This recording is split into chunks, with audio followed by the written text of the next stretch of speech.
straight to pyramids and back again. You are listening to Brothers of the Serpent podcast.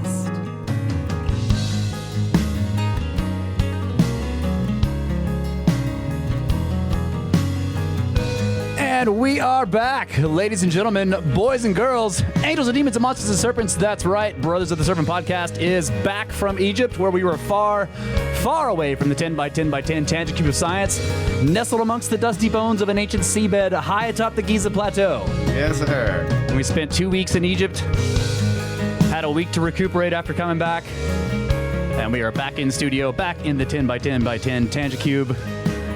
Very pleased to be back here with all of you, and I think we're going to have a great conversation. It's basically, we're just going to shoot the shit about the trip. I mean, it's there's so much to say, so I hope you guys enjoy that. We'll get into that later, but of course, since we've been gone, there's no agricultural update. There is a bit of rock and roll update. What is that? You guys decided to do your own mix downs? Yeah, we tried our best doing the, remote mixes. Yeah. And it's difficult, It's so much easier being in there when you're like, oh, I need to turn this volume. We just need to tweak the volume on this one track a little bit, right? Yeah. That can take like 3 days remotely, because remote, yeah. They get the note, then they do it, and then you get it back, and you're like, well, it wasn't enough, or it was too much, or that makes sense. It's when you're sitting there, it's like you start moving the fader, and you're like, oh, stop.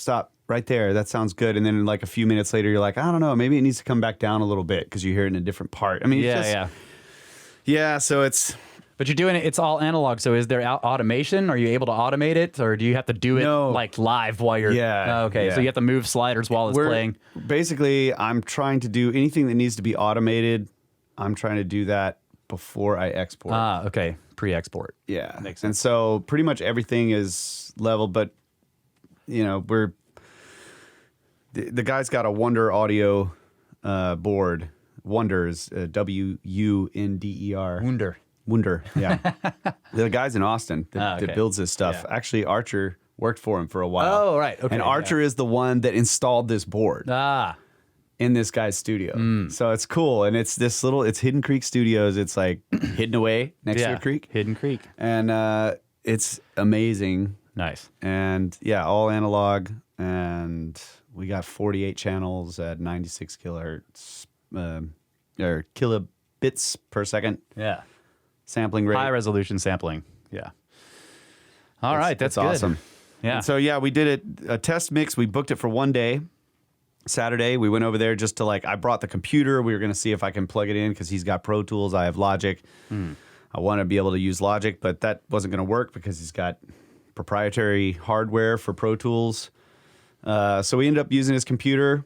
It worked fine because I'm not really doing much in the computer anyway. Oh, right. Yeah. Okay. Just hit and play and stop. It would have just made it less work on my end if I could just plug my computer in. Right.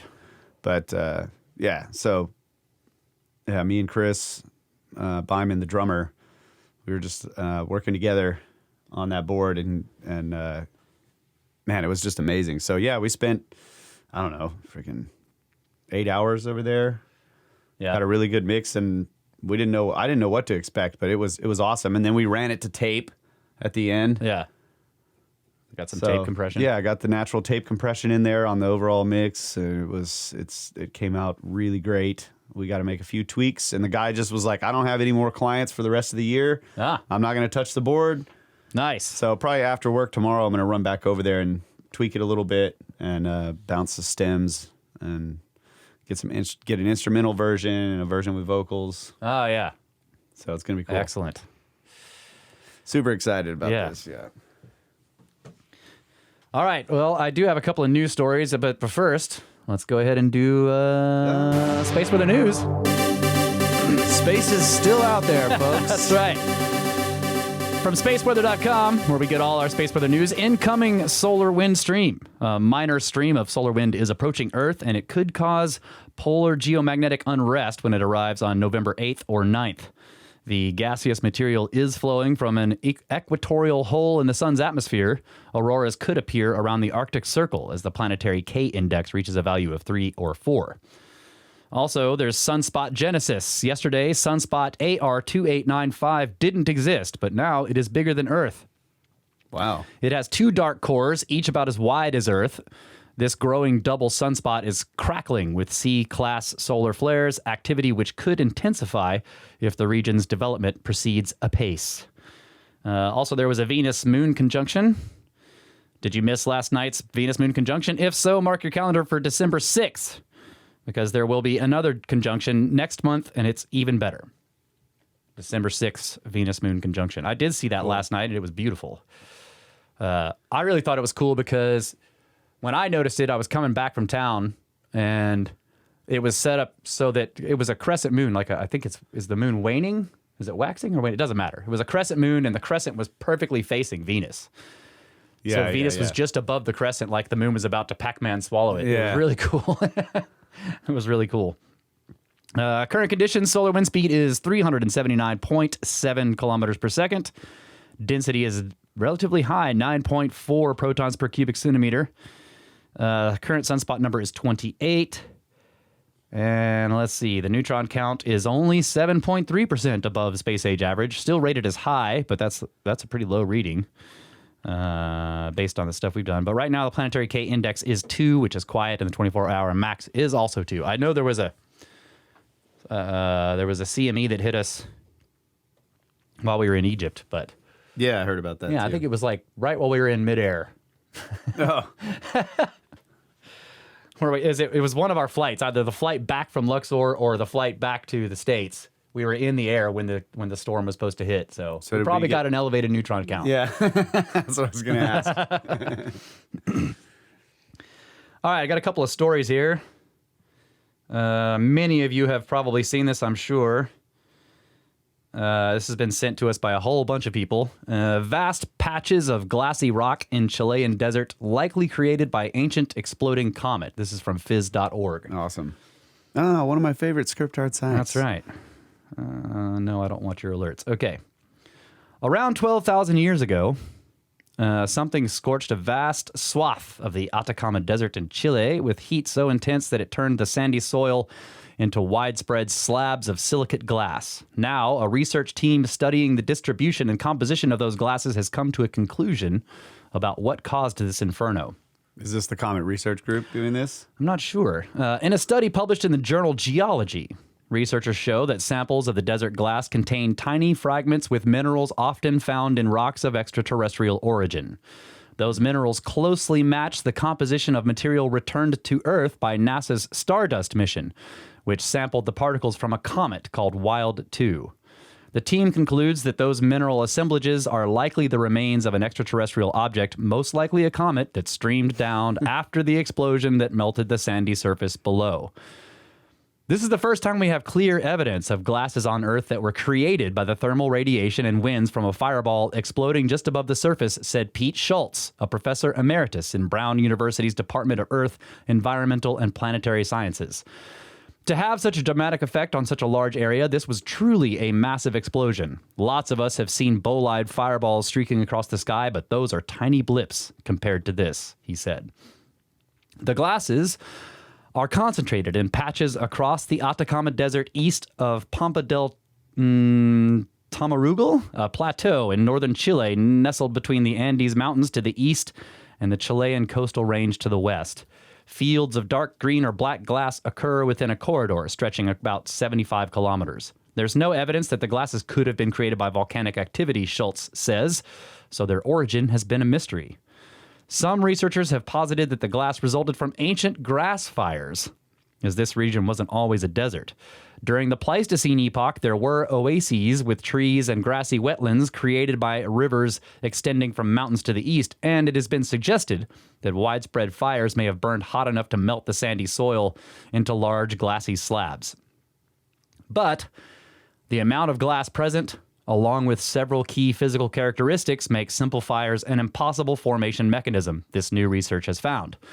The glasses show evidence of having been twisted, folded, rolled, and even thrown while still in molten form.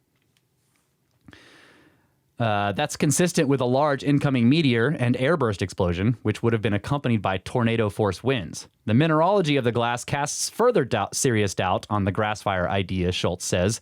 along with researchers from the Fernbank Science Center in Georgia, Chile's Universidad Santo Tomas, and the Chilean Geology and Mining Service, Schultz and colleagues performed a detailed chemical analysis of dozens of samples taken from the glass deposits across the region. The analysis found minerals called zircons that had been thermally decomposed to form, bedelite. That mineral transition typically happens in temperatures in excess of 3,000 degrees Fahrenheit, far hotter than what could be generated by grass fires, Schultz says. The analysis also turned up assemblages of exotic minerals only found in meteorites and other extraterrestrial rocks, the researchers say. Specific minerals like cubonite, troilite, and calcium aluminum rich inclusions matched mineral signatures from comet samples retrieved from NASA's Stardust mission. Those minerals are what tell us that this object has all the markings of a comet, said Scott Harris, a planetary geologist at the Fernbank Science Center and study co-author. To have the same mineralogy we saw in the Stardust samples entrained in these glasses is really powerful evidence that what we're seeing is the result of a cometary airburst. So I don't think that's awesome. Look, I'm looking at the paper right here. I don't recognize any of these names. So they're getting on board with this, and it's right at the Peter right Schultz, time, right? Scott Harris, Sebastian Perraud, Nicholas Blanco, Andrew J. Tomlinson. Tomlinson sounds familiar to me, but more work needs to be done to establish the exact ages of the glass, which would determine exactly when the event took place, Schultz says. But the tentative dating puts the impact right around the time that large mammals disappeared from the region. God. It's too soon to say if there was a causal connection or not, but what we can say is that this event did happen around the same time as when we think the megafauna disappeared, which is intriguing, Schultz said. There's also a chance that this was actually witnessed by early inhabitants who had just arrived in the region. It would have been quite a show. Schultz and his team hope that further research may help to constrain the timing and shed light on the size of the impactor. For now, Schultz hopes this study may help researchers identify similar blast sites elsewhere and reveal the potential risk posed by such events. There may be lots of these blast scars out there, but until now, we haven't had enough evidence to make us believe they were truly related to airburst events, Schultz says. I think this site provides a template to help refine our impact models and will help us to identify similar sites elsewhere. Other authors of the study were Sebastian Perraud, Nicholas Blanco, and Andrew Tomlinson. So there you go. And I am wondering if the other sites he's talking about, because there's known slabs of glass in like the Egyptian desert and the Sahara, right? So they should go look at those too, do the same tests. yeah. What was the bell for? Yeah, because they're making hints, I think. They're hinting at stuff. Blast shard. What did he call it? Like you hit the bell right after. I was hitting the bell because he's saying this will help us to look at other sites. In other words, this is a reason to go back and look at other glass slabs in other deserts that have been long known about, right? Yeah. A lot of these have been known about for a long time, and they're always blamed on like grass fires or something. That's crazy. Yeah. That's awesome. It's also connected. The bell was also because it's obviously connected to the death of the megafauna, and you know. So the Atacama Desert. I mean, this is like Atacama Desert and Chile. It's huge. This is where the Nazca lines are. Yeah, that's what I'm saying. That's on the playa. There's also the Atacama Giant is out there, the biggest known geoglyph in the world. Yeah. That's crazy, dude. Yeah. And Great. It's very great arid. news. That is really good news. It's ridiculously arid. And so I think this guy, what I was looking at while you were reading, this guy, Peter Schultz, he worked for NASA too, right? He's a NASA scientist. Mm-hmm. That's really good. All right. Second story. This is from ScienceAlert.com. This was sent to me by someone who was actually on the tour with us. They were asking about this. It's called Earth Tipped on Its Side 84 Million Years Ago, New Evidence Suggests. This was published in the 20th of October, 2021. We know that true polar wander, or TPW, can occasionally tilt whole planets and moons relative to their axes, but it's not entirely clear just how often this has happened to Earth. Now, a new study presents evidence of one such tilting event that occurred around 84 million years ago when dinosaurs still walked the Earth. Researchers analyzed limestone samples from Italy dating back to the late Cretaceous period, which is about 100.5 to 65.5 million years ago, looking for evidence of shifts in the magnetic record that would point towards an occurrence of TPW. Bacteria fossils trapped in the rock, forming chains of the mineral magnetite, offer some of the most convincing evidence yet of true polar wander in the late Cretaceous, and it may help settle a scientific debate that's been going on for decades. Look at this image they show, like how severe of a tilt that is. Wow. This observation represents the most recent large-scale TPW documented and challenges the notion that the spin axis has been largely stable over the past 100 million years, the researchers explain in their paper. Earth is made up of a solid metal inner core and a liquid metal outer core with a solid mantle and crust, the surface, moving slowly around on top of the liquid metal. Earth's magnetic field generated by the outer core is recorded in rocks like the ones studied in this paper. True polar wander is when the geographic poles shift substantially so the outer wrapping of Earth tilts over. Nothing actually changes in terms of the magnetic field, but the shifting rocks will record different paleomagnetic data as they move. Wait, the magnetic field stays put? Yeah. Wait, relative to the Earth or relative to the solar system? Like, yeah, relative to where it was on before the the shift. Yeah. Exactly. So the land masses are moving. This is like a past crustal the shift. poles. Yeah, this is like a crustal shift. The crust is shifting, but the interior mechanism that generates the magnetic dynamos. field is not changing. So when the spin, so now the spin is like driving all of this magnetic material through that magnetic field at some. You see what I'm saying? Yeah. At an odd angle. Well, I don't think they're talking about a. Well, let's keep reading. Okay. Because it's not clear to me yet if they're talking about a crustal movement. Because they're talking about the crust like can slide around on the. Yeah, but they're talking about the actual poles of where it's spinning, right? Where's the poles of it spinning? And then there's. Well, it's the poles relative to the material on the surface. That's what they're checking. Okay. You see what I'm saying? So if the crust shifts around, the rest of the interior of the Earth hasn't moved. Okay, gotcha. Yeah. So we're still the axis is still at like 24 or something degrees or whatever. Yeah. Well, I don't know. Let's keep reading and see what they're talking about here. Yeah, they're saying it's true polar wander is when the geographic poles shift substantially. So the outer wrapping of Earth tilts over. Okay, gotcha. All right. Crustal shift. Yeah.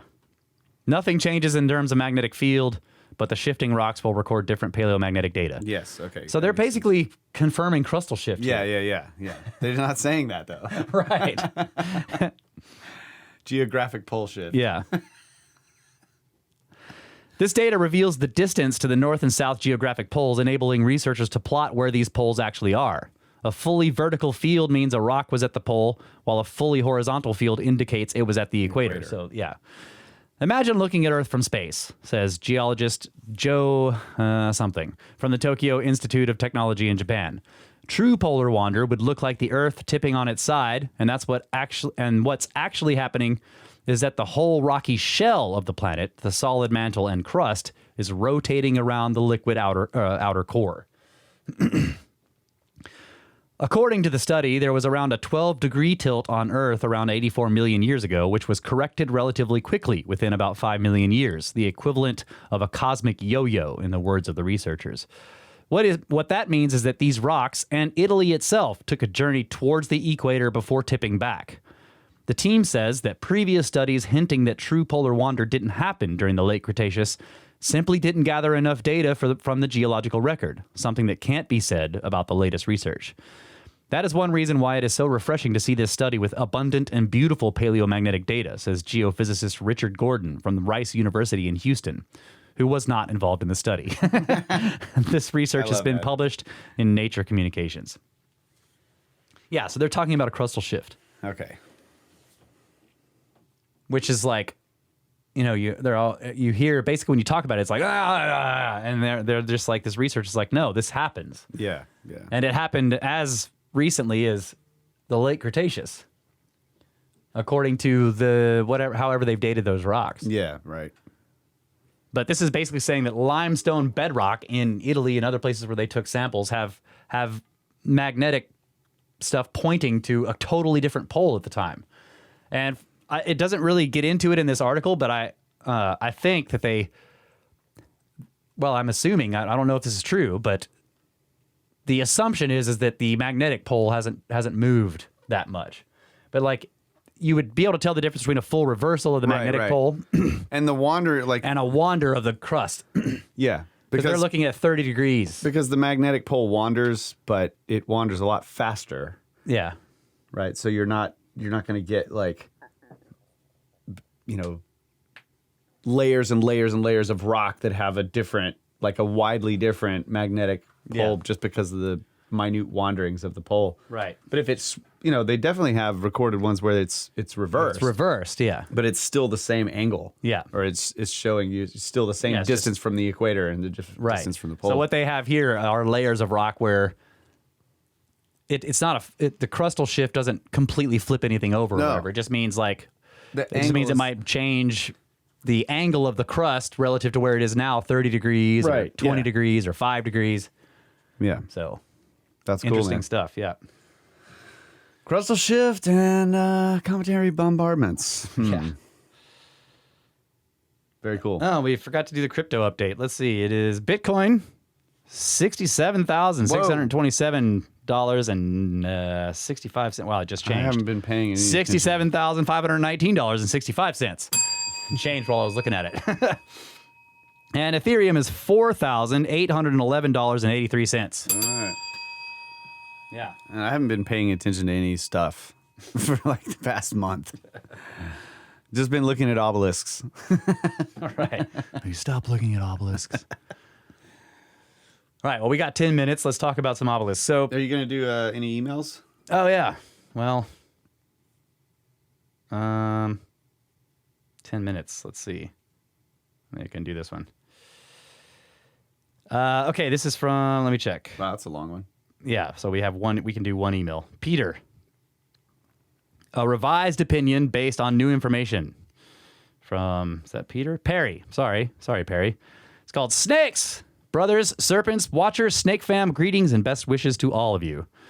In a recent fit of listener communications, Russ read a letter I wrote when I was just starting to explore your work. I was honored that he did that. I didn't intend it to be read on air. I just wanted to say some nice things to you, presumably in private. Sorry, buddy. I told you. Freaking write me an email, expect it to be read on air. But no harm, no foul, and Russ can read this one on air too if it seems like a good idea. In that letter, I sent you some kind words about the music, but I was misinformed at the time, and now I know better. So I wish to retract my previous kind words and replace them with some different kind words. In all the episodes that I heard early in my Snake Bros adventure, Russ said that all the music was made by Kyle, and I took that literally. I was imagining Kyle playing all the instruments himself in a solo multi-tracking environment, maybe even in the Tangent Cube. With that incorrect background, I was hearing the drums as a machine. I was thinking Kyle is a good guitar player, a good bass player, and a good piano player. Could he also be a spectacular drummer? So I figured he must be using a machine, and he must be an amazing programmer because the machine sounds almost human. It's tight and precise, and the control of the envelopes is amazing, but it's not as tight and precise as machines usually are, and I couldn't figure out how Kyle was doing this. Is he still wrong? I don't know. It's all a of mix. it's all of the above, man. Yeah. I mean, like some of the drumming is machines, and it's the machine is really good, and it's not perfect. That's why it's really good. Mm-hmm. Some of the drums are real, and sometimes I did play them, and sometimes I didn't, and sometimes I was playing the bass, and sometimes I wasn't. Right. And it's not all of the above, buddy. And it's not just the drums, he says. It's everything, especially the pockets. The pockets are alive, if I can put it that way. Drummers and bass players will understand what I mean. Another way is to say that the music breathes. You can dance to it rather than just march. The main thing about creating a living pocket in a solo recording environment is that it's virtually impossible. Stevie Wonder can do it, and I know of a few others who can come close, but they only come close, and that's it. To think that Kyle couldn't do it is no slight against Kyle. He's obviously a very bright and talented snake, but that's not the issue. The issue is Kyle works on a farm. That's exhausting. He does 2 podcasts a week, each at least 2 hours long. That's also exhausting. And he has a young family, which is also sometimes said to be exhausting. And we never get any hint that he neglects them. So how does he have time to do all this? Stevie Wonder can do it, but when he's doing it, he doesn't do anything else. So how does Kyle do it? I couldn't answer this question. The closest I could come was to say, the grooves are obviously very carefully crafted, by which I really meant this is too mysterious for me. So you can imagine my delight when I finally heard Russ say, this music comes from Kyle's band. Well, I did say that, but it's not. That's, yeah. There's still misunderstandings here. Aha! A band, he says. Mystery solved. Next mystery. With this new knowledge, I can see that my previous statement was an error. It's not obviously very crafted. This is what happens when you play in a really good band. So if I may be allowed another run at it, the reason why the Pockets are alive is because the band is full of good players who are also excellent listeners. They're not trying to make themselves sound good. They're trying to make the songs sound good. They're paying attention to each other and reacting to what each other does, and this is what makes the Pockets come alive. We might still call this craft, but I would think it probably doesn't seem like that to them. I would think that to them it comes naturally. In other words, they're not being especially careful. They're just doing what they do, not worrying about being careful, not worrying about anything really, just enjoying it. The joy of playing freely is another element that makes the Pockets come alive. It was their teachers or whoever helped them become musicians who were careful. I don't know any of this for a fact, but I've been there, Snakes. I've been in a solo recording environment trying to make living pockets and failing. And I've played in a band full of good musicians who are all listening to one another and making living pockets without even thinking about it. And this is what it sounds like to me. So, in addition to enjoying these lovely grooves, I've also been blessed to experience something of the thrill that Christopher Dunn, for example, will experience when he finally finds out how the precision stone carving in Egypt was done. And as always, I wish you the very best. Sincerely, from Perry. Oh, thanks a lot, man. That's still wrong. You're still wrong. But very kind words indeed. Yeah. Thank you. About the wrong stuff. Yeah, it's a bunch of different things. Some of the music is from Kyle's actual full band. Yeah, some of the music is completely Kyle all by himself, crafting it on a machine, and sometimes he's playing instruments and sometimes he's not. Yeah. Yep. You know? And there are a lot of good players around here, and so occasionally I have them over here in the studio and they lay down some really nice stuff. Yeah. Yeah. It's a mix of all of the above, basically. Yeah, but most of the music on the podcast is not the band. Right. There's a few songs that I've played that are actual live, like recordings of all of the musicians in the band, but yeah. Yeah. They're few and far between. Right. For now. For now. Okay, let's do one more. This is a short one from Patreon. Wow. I can't read this. There we go. This is from Karen. Kieran says, I'm absolutely so excited and pleased that you guys are off to Egypt. During your recent Scablands expedition, I got so bored that I restarted from episode 2 yet again. And hearing your passion for the pyramids, I am so pleased that you finally get to go. I just can't wait, but we'll have to hear the passion reignited. I hope you have the greatest time. Love you guys and the Watcher and Laura. Haha, always have and always will. I suffered 33% brain expansion since listening to your conversations, but 33% of sweet fuck all means I still fit my hats. Have fun, take care, and report back. Snakes! Thanks. Yeah, the brain expansion does not affect the hats. That's right. Yeah. The brain expansion is metaphysical, buddy. Although you may wake up a long head. You never know.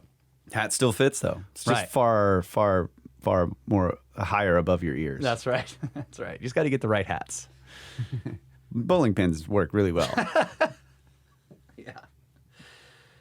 Well, I guess we still have 2 minutes. Should we do another one? Yeah. We got to get caught up, dude. Yeah. I don't have much hope for that. That's too long. This one's too long. I'm helping you vet these. I can see your phone from here.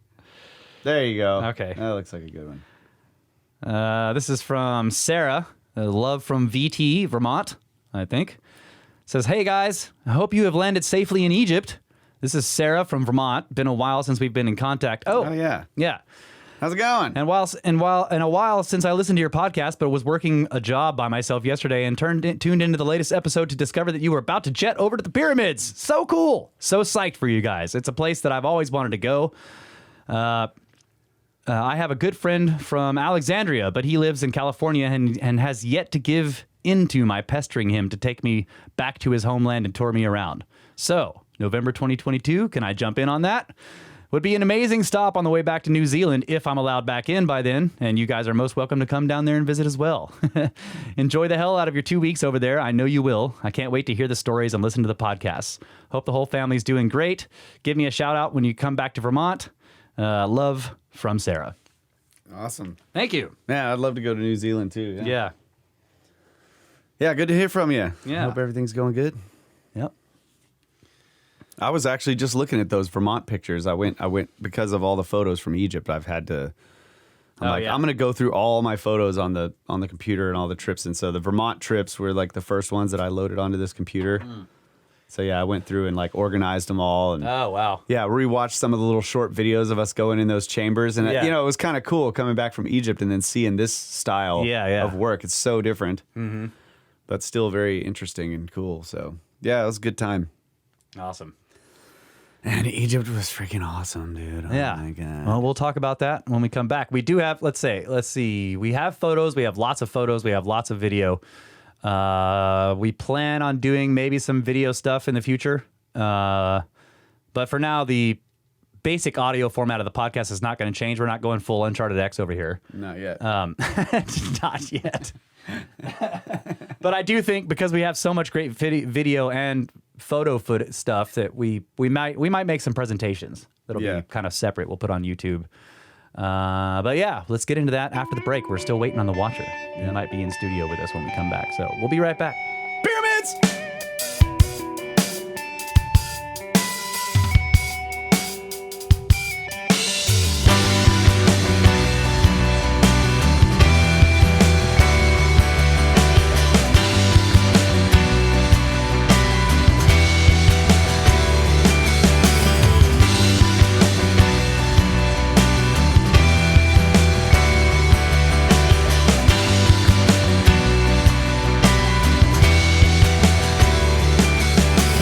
Back, ladies and gentlemen, and this is an actual full band recording. That's right. All the band members of $50 Dynasty. Russ prompted me to put this in here. So it's now in the bumper rotation, and hopefully it doesn't get yanked from YouTube because we're stealing it. Right. From $50 Stealing it Dynasty. from ourselves. We also got the Watcher in the house. Welcome, buddy. Good to have you back. Yeah. Also, that song is a fully written song. It's just not like 30 seconds of middle. Yeah. I actually, in order to make that 1 minute segment right there, I had to cut it into pieces. Yeah, that section of the song is only 30 seconds in the original, which is called Unnamed from is it Prisoner? The Prisoner EP, yeah. It's on Prisoner. You guys can That's find on YouTube. I That's found, right. I've been telling people not to go look for us on YouTube because I thought the YouTube channel was in shambles, but Laura was telling me that they're all on there. Yeah, so I was like, Yeah. But we still need to work on it. Anyways, back to pyramids.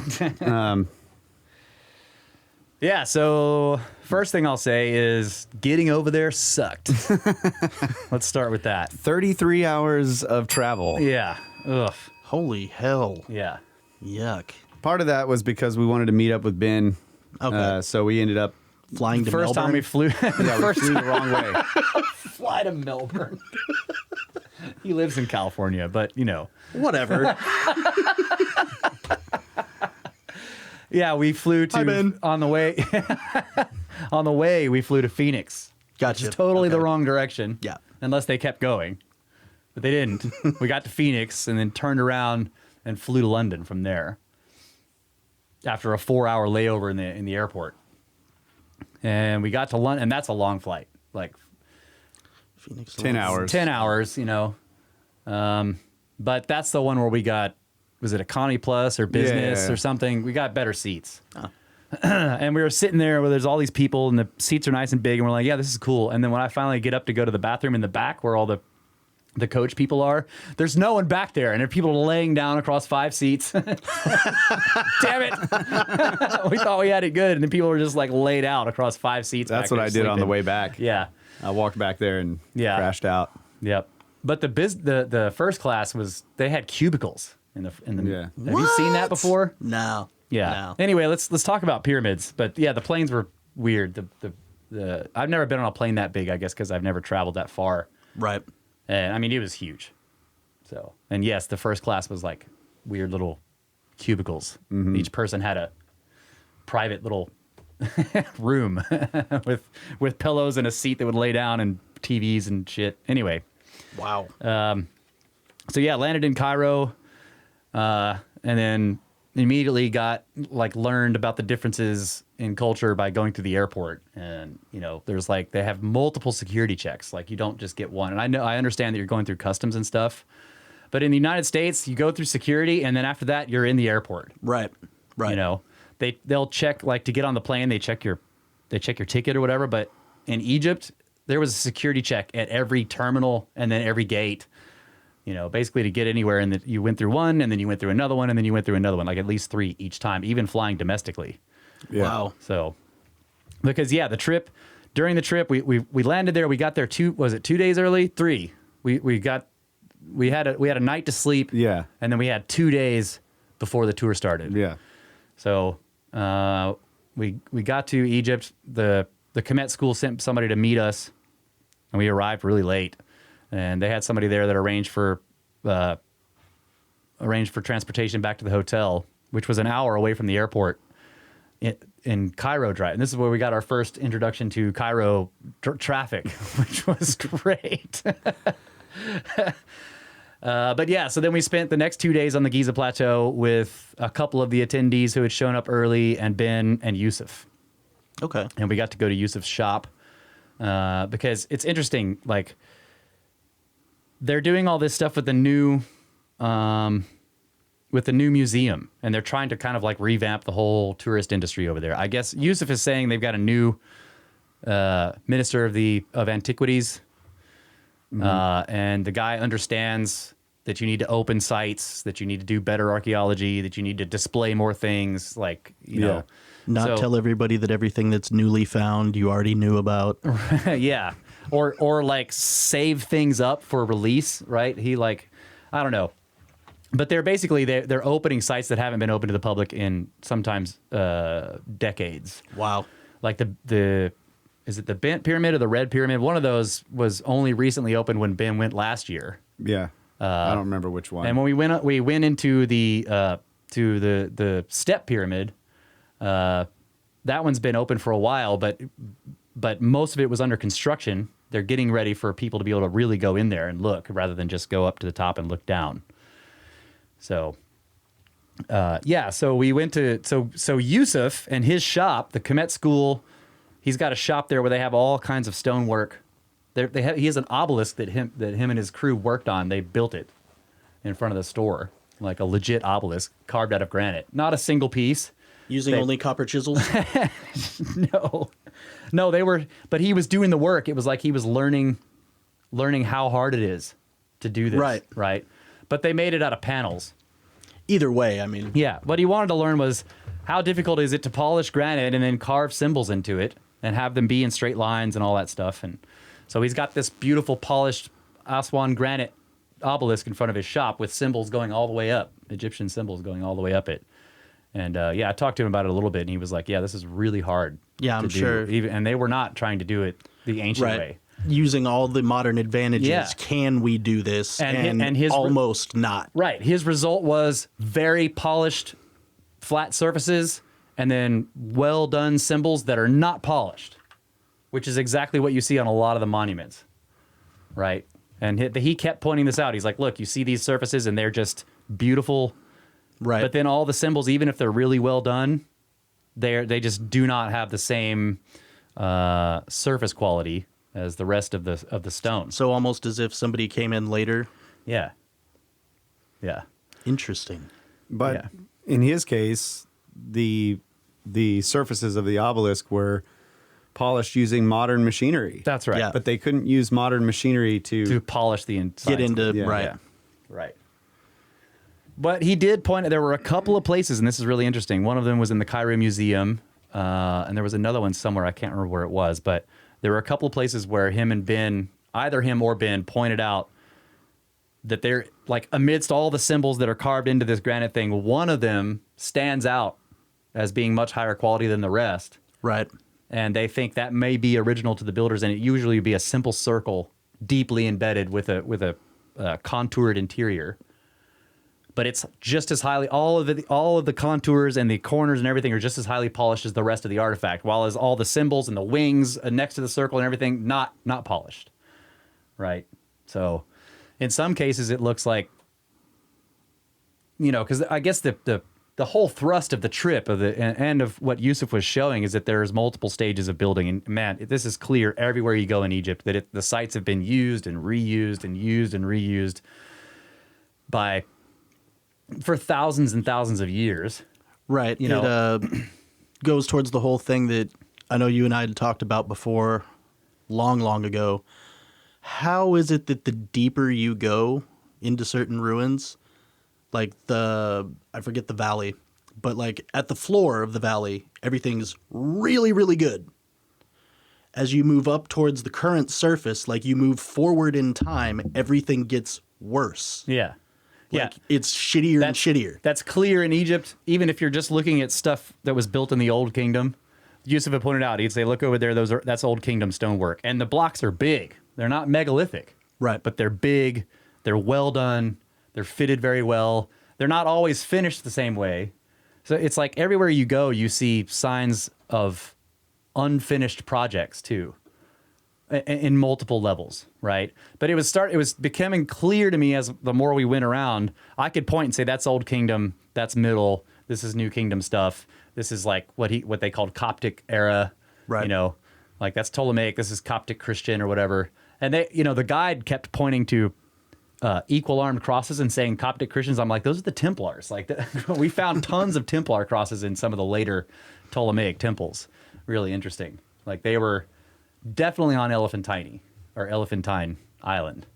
We found symbols there. That place is, there was a spot where we were standing amidst gigantic megalithic granite rubble, and we're basically down in this pit. And you look at the wall of the pit, and all it is pottery shards. Potsherds. All the way up. It's just, you see just pot shards sticking out of the wall all the way down. And at the bottom is like gigantic blocks of granite that have been taken apart. And one huge granite box that they call them shrines, but it's not really clear what they were for. It's got like the pyramidian top, and, so if it's open on the side. If it's not a building, it can't be a temple or tomb. So if it's outdoors, it's a shrine. Gotcha. Yeah. And in general, everywhere we went, as you walked through, whether it was a tomb or a temple or a pyramid or whatever, as you got in deeper, eventually you found some piece of granite that was like at the heart of the thing, or in the back, or where the chapel rooms were, or whatever. So you'd be going through, and there's like dynastic, like megalithic dynastic limestone work, beautiful, or sandstone, or something. And it's just the columns are unbelievably enormous in some of these temples. The temple of Seti I, which is next to the Assyrian. Mm-hmm. I mean, you're just standing in there, and there's like multiple sets of hallways filled with columns, and you're like, why are the columns are close to each other? It feels like, I don't know, it's strange to be in those rooms where the room is giant, the ceiling is 60 feet above you or something like that, but it feels crowded because the columns are so big and so close to each other. It almost makes you wonder, like, what they were supporting. Like, what kind of additional weight was there at one point? And right. Or how much, like, did they need are those columns purely structural? Or was there a reason why there were that many? Each one of them was a book. Yeah. Every one of them they were written from bottom to top as well. And the ceilings, like just every surface. So it was basically a library. Yeah, that would make sense. Every surface except the floor was covered in writing. Make pillars of stone, write everything that is known upon them. Yeah, I mean, this is it's like the Pillars of Enoch, right? They have all this stuff written. I mean, that's basically, you walk in there and it's just pillars full of that are just books. Right. Wow. It's crazy. Yeah. And I started getting the idea that some of the older stuff that was, some of the older carvings, I was wondering if maybe the characters, the images of the people were already there before the hieroglyphics, right? so maybe going on the idea that there was a legacy civilization that later people may have come along and found the remnants of their structures. I wondered if like this is what sort of started the whole style of their dress and their looks and the looks of the pharaoh and all that, you know, with the headdress and all that kind of stuff. Because the idea that maybe these, not the writing, but the images of the people were carved into the stone. And Well, so the writings- statues for sure. Yeah, that's because the statues are Yeah. these granite statues are the same, right? It's just a full statue of the person, but then you see them carved into the walls of these Yeah. temples. That's Right. an interesting thought. Like, perhaps these survivors of this ancient high-tech civilization, they're stranded in different parts of the world, and the reason why Egyptians look the way they do and ancient Chinese is because those dudes just wore different clothes. Like, they dressed differently, and so you get these whole civilizations that spring up with God's That are based style. on ancient statues from a previous civilization. Yeah, or like the one guy's style, because he was the guy who was over there. Yeah. He was the guy that the megalithic sculpture used as a model that day. Yeah, Model shows up, the guy's like, are you really going to wear that? Whatever. But yeah, so, and then the other thing is as you're going through, like we saw this a lot at Dendera, and plenty of the temples, is first you had to learn to recognize previous surface levels of sand and rubble. And sometimes you could do that, like in Dendera.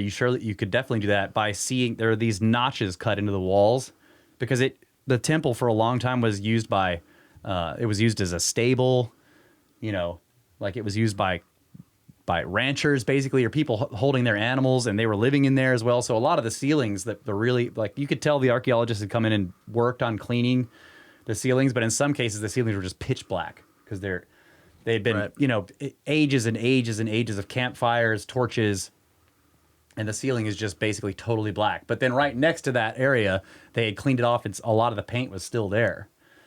You know, it's just they had been completely black. But people had carved these rough notches into the walls to tie their animals to. And sometimes those things are 8 feet above where you're walking on the floor, and that's because that's where the floor was at the time, because it was Right. filled with occupation layer after occupation layer and sand blowing in. And And in a lot of cases, you would see when you're down at the floor level on the walls, all the carvings are like perfect. yeah. And then up higher, they've all been destroyed. Like they've been, you know, the faces have been etched off and chipped away. And you can see erosion patterns in the wall itself that sometimes are like sloping because way up there it was full of sand. And so the people were living up there inside the temple, and they were carving the faces off all the statues for whatever reason. Yep. And there would be lines of these strange divots that would like kind of flow across the wall. And we looked at this. You can see some of this on the live streams we did. We're like, what are these? But eventually, like I didn't figure this out, but I talked to Yousef and the guides and everything, and they told me that was the sand level. And so like wind blows the sand right along the surface of the sand. Yeah. And it just hits the wall and does this. yeah. Vortex. So you see so they'll be way above you, and there's just this row, this like, you know, wavy row of like these strange divots. spoon. Like somebody's been scooping out with a spoon, but it's just Scoops, like yeah. sand erosion, and that used to be where the sand was, way up there. Or sometimes it's just randomly on a block, but that's because that block was on the ground, and then later archaeologists have come in and restored the place, and so they put this block up there with this weird set of divots on it because it was sitting on the ground. So there's all kinds of stuff at first looks really mysterious, but as you go and you see it over and over again at multiple sites, you learn to sort of. Well, certain sites have a really good illustration, like they're a really good example of something. Yeah. Whereas it's confusing at another site. And so over time, you start to grasp like, oh, okay, and then you recognize them, and then you're picking up the story in your head as you're going along, as you learn. It was an amazing learning experience, and also not just that stuff, but you know, Yousef pointing out the different types of stone and constantly mentioning the hardness of the stones and on the mole scale, hardness of the stone on the scale, and also the difficulty of working the stone. Period. Yeah, the tight. Because it may not be as hard as some stones, but the way certain stone, like calcite and others, the way it forms makes it incredibly difficult to work because it's crystalline. Right. And so what it wants to do is the wrong way. It'll it just wants to turn into fractures and shards. It wants to split along the crystalline cleaving like faulted marble lines. Yeah. Yeah. So he would point out like this is made of this or that's made of that, or there was an obelisk that had been made. There was quite a few objects that had been made out of like what looks like concrete, but with tons of flint pebbles in it. It's not concrete. It's a natural concrete. So it's like a conglomerate stone. Like made in and they had like flattened sediment. it off, and there's just all these flint pebbles all over the place. And you're like, how do they do that? Like how do you, flint chips in like glass. So to get this smooth cut with where the flint is flat is wild. You'd almost have to have like some sort of masonry wheel circular saw the size of, I don't know, a tank. Yeah, I don't see how you can get that effect with chisels. Now, we saw plenty of chisel marks. Right. Plenty of chisel marks, and they're recognizable. They're like, an inch wide, around an inch wide. Some of them were wider, some of them were smaller. On the Old Kingdom stuff, they're just all over the place, going in multiple directions. And those people were also capable of polishing the stone because they made pillars. Right. And we got to see some unfinished pillars. Like I can't remember the name of the place we went, but there was one place that had 2 rows of pillars on either side of a road, and a couple of the pillars on one side were not finished out into their beautiful sort of rounded shape. Yeah, they look like stacked biscuits. Yeah, like gigantic biscuits just stacked in a column. Yeah. So every one was like, rough and rounded on the outside. And they would just they stack these stones up like that, way larger than the column was going to be. And then just smooth. And then later they'd come along and smooth it all down, and so the whole exterior was flat. Yeah. The only way that makes sense to me mentally is if you have a way to manipulate stone like clay. Well, in many cases, it's like sandstone. Okay, so you can with water and they can grind it away pretty okay. easily. I mean, some of it, I'm sure you can just scratch it pretty easily. Yeah. Right. But there were granite pillars that were monolithic too. Not in the same sites, but we saw plenty of monolithic granite pillars where the capital of the pillar, the top, is far wider than the entire rest of the pillar, right? The pillar comes up and spreads out into this leafy sort of... Right. They have this, they call it a lotus flower shape. Or the palm frond. Or a palm frond or something like that. But because it's a monolithic pillar, it's all one piece, unlike the column drum style, which is what Kyle was talking about, where they make a bunch of big discs and stack them up. Right. When it's monolithic, the pillar has to start out wider than the widest part of the finished pillar. And then all the rest of the work is reductive. So you got to cut all that stone away to get to that narrow neck. And then it goes down, and then it gets a little wider in the middle, and it goes back down and narrow, and then the bottom is wide. So there's all this stone removal, and we're talking about granite. And I also was really interested in the composition of the rose granite, the pink Aswan granite that they used in so many places. It's rough grain. In a lot of cases, the grain in the granite is like the size of your thumbnail. Or a little smaller, size of fingernails. So you could, when it was decomposing, you could grab a piece of it and just pop it off, and it would just be this cube of quartz. So it seems to me like rough grain granite would be harder to polish off into a smooth finish than fine grain granite. Yeah. And yet they would achieve this beautiful polish effect on some of these things. Tight lines, like the pillars we saw at Tanis, they're falling down, but they had been protected from erosion by silt. And some of the corners where the palm fronds or whatever, the lotus leaves were coming up, were just perfectly sharp and tight all the way down. It was just amazing. And you're looking at that little corner all the way down with these huge grains of granite in it, quartz, feldspar, mica. Right. And you're just like, how do they do this? Yeah. It's amazing. Not only that, but the concept of polishing a straight edge. Yeah. Like that on its own would be pretty difficult. Yeah. Like to keep a fine line but make it polished and smooth. Right. And then, aside from the polish and the precision, there were things like the Osirian, which is just, I've looked at that thing for decades. I've looked at pictures, watched videos on it, I've read about it. When you get in there, I was still completely blown away by the colossal size of these blocks. And then we're taking pictures and I'm posting them in Discord and I'm looking at the pictures and I'm like, you can't tell. You can't tell from that picture. I took that picture. I know exactly where I'm standing and what I'm looking at, and I'm looking at the picture and it looks smaller than it really was. Yeah. You know, and I tried multiple ways, like how do I capture the just absolute monstrosity of some of these blocks, and you just can't do it, and if you have to stand there in front of it. This happened to me, and we get into the King's Chamber. I know I'm jumping all over the place here, but I'm just trying to give like my overall account of or feeling of the place. Is there are just certain times when you'd look at a piece of the work and the size of the blocks is so enormous. Yeah. That even, you know, you're standing there and you're like, okay, that is a monstrous block. Or when we realized, like a lot of the temples with the columns are drums, but across the tops of the columns, they've got rows of stone.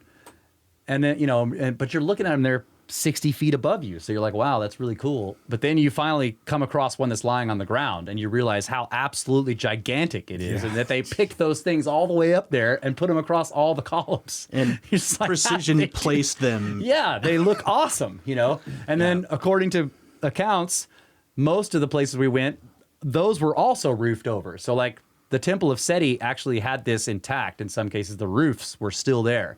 So you got the columns, and then the capitals of the columns hold these blocks going across all the columns. And then across that going in the other direction are roof rafters made out of stone. And then on top of that, they've got tiling for the roof. So you get up onto the roof above all that stuff, and the tiling is all heterogeneous pattern, and jigsaw. Like the walls in Peru? Yeah. What the heck? And you would, but standing at one corner of the roof and looking out over the entire jigsaw puzzle, patterns would emerge. You know, you'd see, oh, okay, they're going around something here with most of the blocks, and then they're going around in the opposite direction over here, and there's this weird oval of blocks in the middle, and there's this kind of overall pattern, but in general, they're all different shapes and sizes, and it's so strange to look at. Wow. Yeah. And it looked to me like a lot of those, what you just called rafters, the ones that span. The columns? Not the ones that span the Oh, the ones that go across the ones that span the columns. Yeah. They look like granite. Yeah. Yeah. That they would roof it in these gigantically massive granite beams. So I think I have a way of Like a term for the phenomenon you're describing. I'm going to call it 79 T-Rexes. Yeah. Yeah. It's like even standing there, I still understood that I could not grasp the true, like with the Osirian columns, the columns themselves.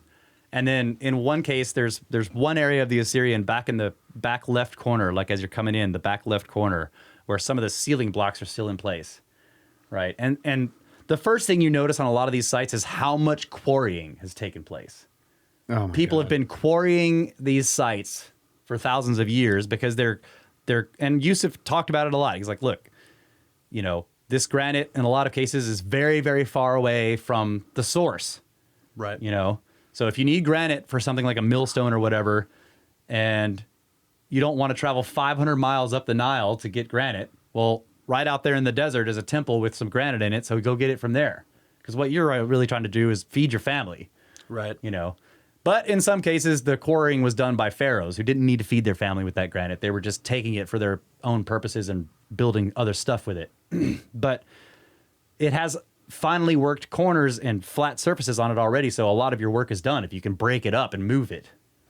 Right? So if you go in there and you find a nice finely worked block and you can get one edge of it off there, then you've got 3 or 4 sides that already have fine surfaces, and you only got to work one to flatten it down. And then you hide that one because your work isn't as good as the people who built the original thing. Right? Hey, look what I made. Yeah. Oh, that's but really nice. going back to the Osirian, standing in there next to these columns that are holding up the ceiling, And in the Assyrian, it was weird because I felt the opposite of what I felt in some of the like hypostyle halls of the big temples.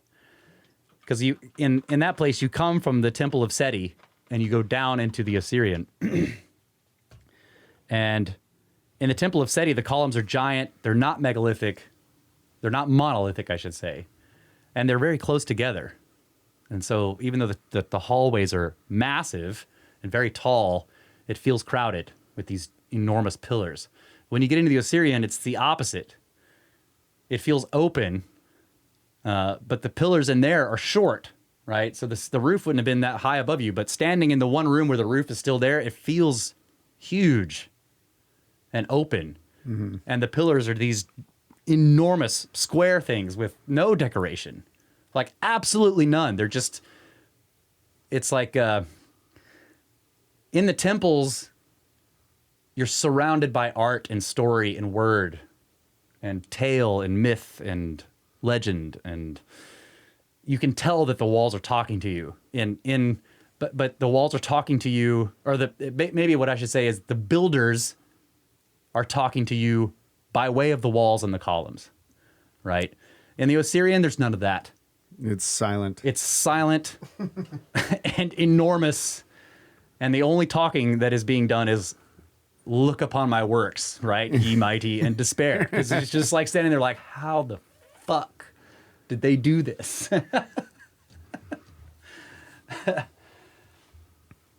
So yeah, I don't know, and then there was, maybe we'll get into this in the next segment because we've already finished this one out, but the other thing that was very apparent as you went through was, and I said this already, was that it seems like in so many cases they downed tools and never came back.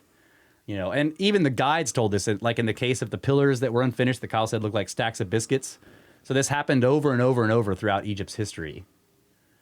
And the guide even gave us an explanation of that. I can't remember exactly what it was, but a war happened or something, and then rulers changed, and the builders who were here working on this temple left because of the war, and then they just never came back and finished it. And it's still stacks of biscuits to this day, thousands of years later. And that was a Ptolemaic temple. Someone should have cooked those biscuits.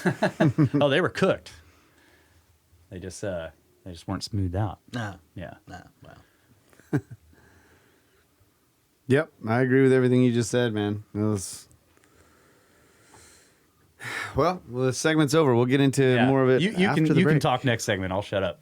I spent the whole segment talking. I was gonna say, if you look at the mix there, there's. It's pretty much all me. That's all right. Yeah. But it was good info, dude. Yeah. I feel like I can visualize it through your words and understand it very little. As best as anybody could have managed. That's good. That's what I'm going for. All right, we'll be right back.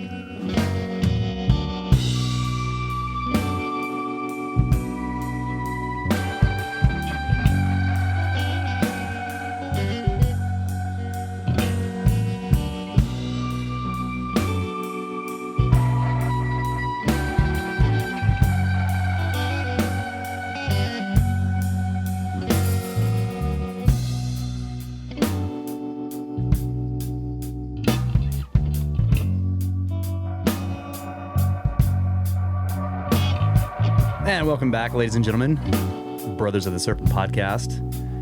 This bumper song is an example of Kyle's full band, $50 Dynasty, and they're recording this live as a practice session. No vocals. All one take. Yeah. We were learning the song. Yeah.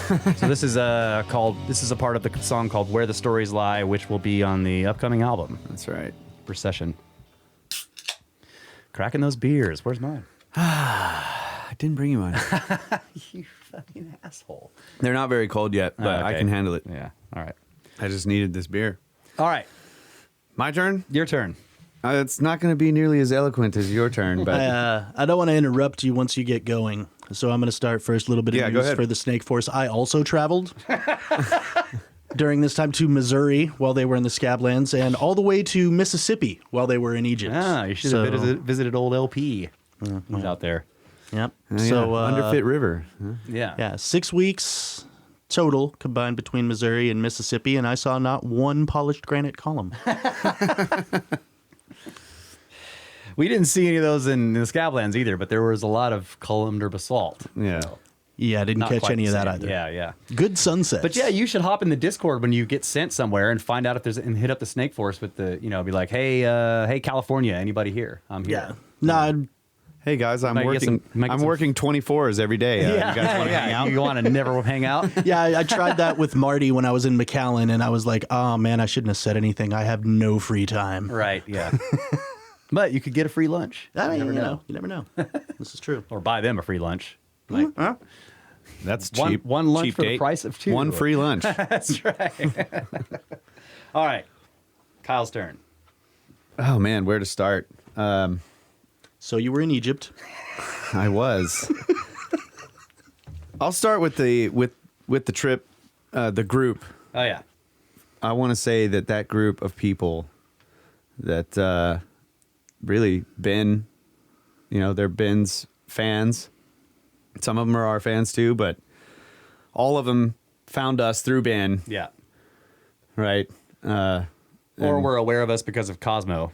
Yeah. Cosmographia. Yeah. That was just a wonderful group of people. Everybody was awesome. It was the thing I loved about it the most is how obsessed everybody on that trip was with granite. Yeah. With granite artifacts. So it's like we're off Tell on which audience. Yeah. It was so great. We're in this temple and there's all this beautiful carvings all over the sandstone walls and everything, and there's there's other people in there and they're all marveling at stuff, and then there's one like broken piece of granite in the corner and the entire group is over there just like measuring it and freaking taking all these photos with it and stuff. It was so awesome, and everybody brought a different piece of like wherever they got their ideas and their thoughts and their experiences to the table. And the discussions were just amazing, and we pretty much every night after each day of touring around, we'd get back to the hotel and we'd all meet down in the lobby and drink beer and discuss everything, getting to know each other.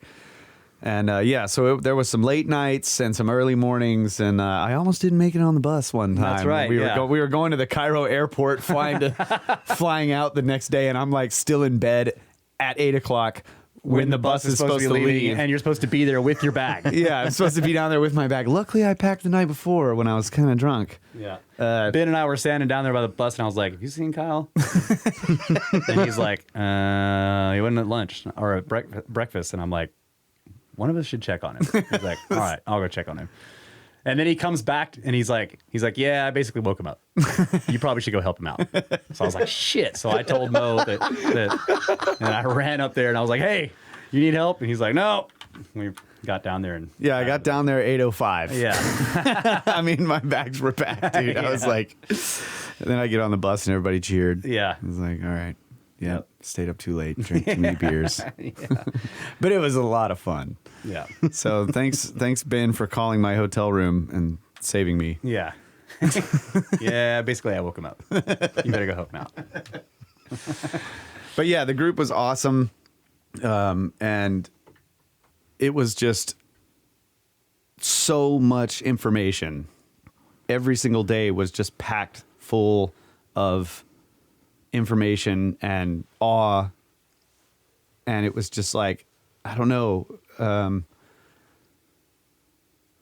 for this past week since I've been home, I've just been obsessing over it in my mind, like everything, and I'll remember something new, and I'm following we had a Telegram group with all the attendees, and everybody's still posting pictures in there, and I'm looking at the pictures like, oh yeah, we went there. Like, Right. dude, it's like, it's so much stuff that by the end of the trip, you're focused on what you just did the day before that and the day before that.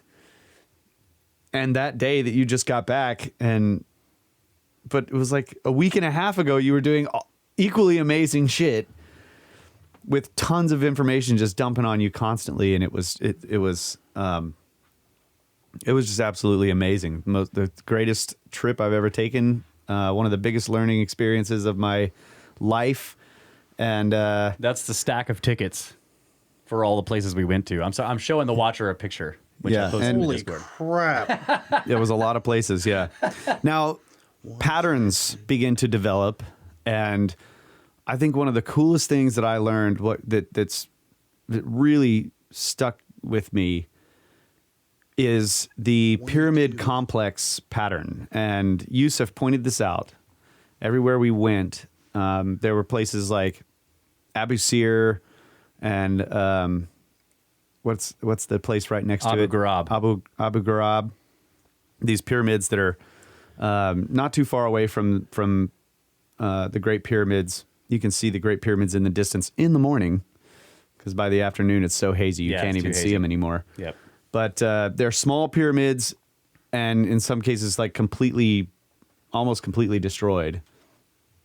But they have satellites, and then they have there's like this combination of things. You've got the basalt, which sits in front of the Great Pyramid. You know how they sort of fixed the bedrock, the limestone bedrock in front of the Great Pyramid, and then they tiled it with basalt. And the basalt is like flat, whereas the limestone bedrock is all lumpy and wavy, and they basically flattened the whole area with basalt. And in that basalt are overcuts with very narrow blades, and you can see the saw cut marks. You can see the striations in the rock that have a radius, like it was this giant wheel. A big radius, Like a yeah. large radius. And so you see those all over the basalt.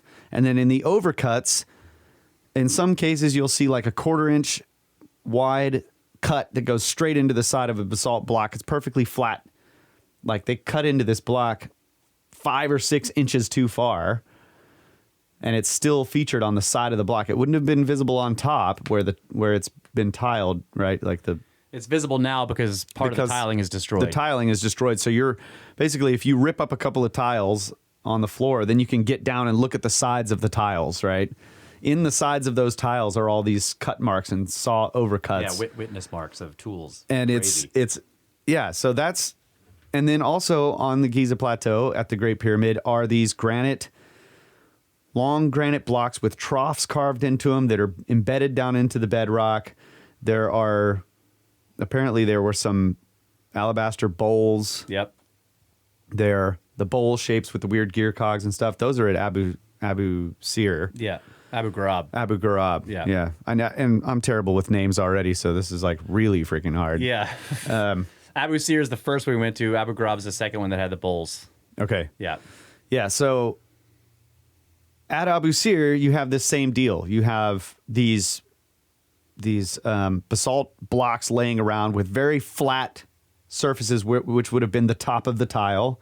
And then they have overcuts and saw marks on the sides and everything.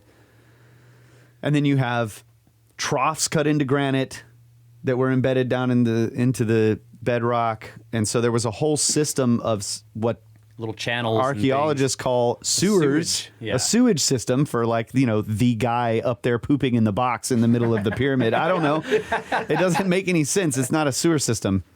But And in some cases, Yousef showed. I'm sorry to interrupt you, but Yousef showed us that the entire sewer system eventually comes out and dumps out into small a basin. giant bowl. Yeah. Not a small basin. It was a huge Well, I mean, freaking if it's bowl a sewer, that's a small basin. But yeah, Yeah. you're right. It's a giant bowl, a single monolithic block. out of quartzite. Yeah.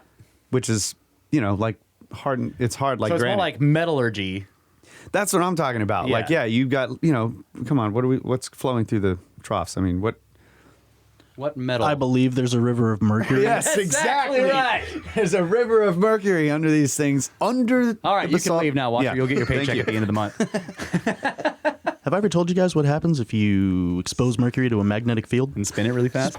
Like a blade? Yeah, so you it's already on a spinning ball, and right. Yeah. You just build this giant thing, and it's spinning in a magnet. Okay. The So, Mana yeah. Factory. And the drill cores, right? There's a lot of those at Abu Sir. There's drill cores, but I'm talking about there's like these 3 key factors, right? There's the troughs and the bowls and the basalt tiling. Yeah.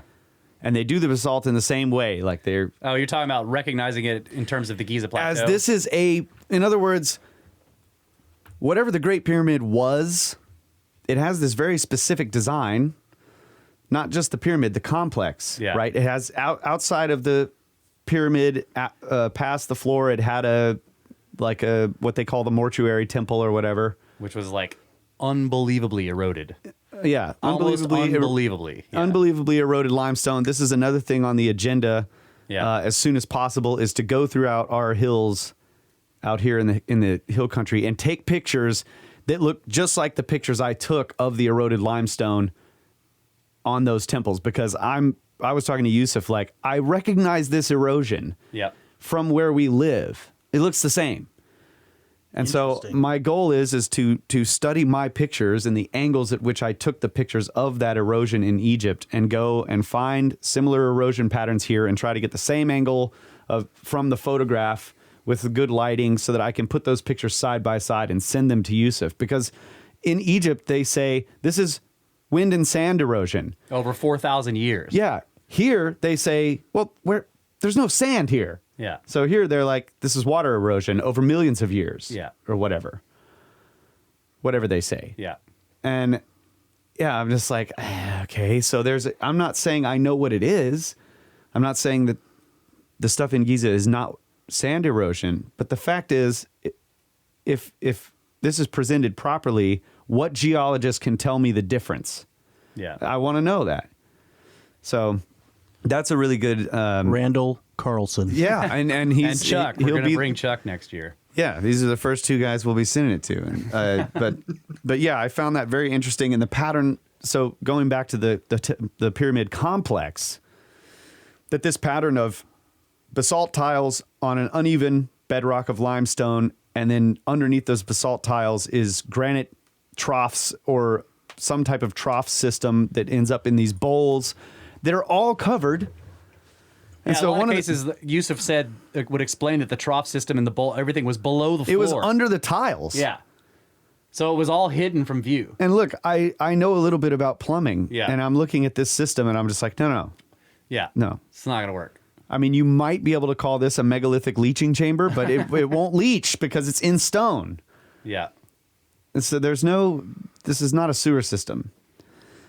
But the fact that you have this tiny pyramid compared to the Great Pyramid, it's tiny, but it's still huge, at Abu Ghraib, that has the same complex, right? You can't see it because it's all in shambles, but the evidence is there. There's the basalt blocks with the saw cuts and everything. It's done the same. That flattened surface that was the top of the tile.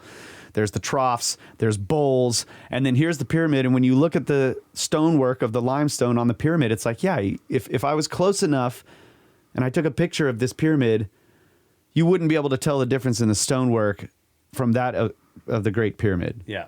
It looks the same. We don't. Yeah, the blocks are huge. We didn't see the casing stones. Of course, they were gone. Mm-hmm. Right. But this was interesting because at the very end of the trip, we took this long extra day, drove 4 hours to Tanis, and there are those elements there. At Tanis, they're still excavating down and finding these, but that site has been reworked and rebuilt, and somebody came and, it's like, you got these granite stones that were shaped sometime in who knows when, and then at some later time, dynastic Egyptians came and carved symbols into the granite and probably had it erected in some temple shape or whatever, and then that fell down, and then somebody else came and picked up all the pieces of that and built walls out of it.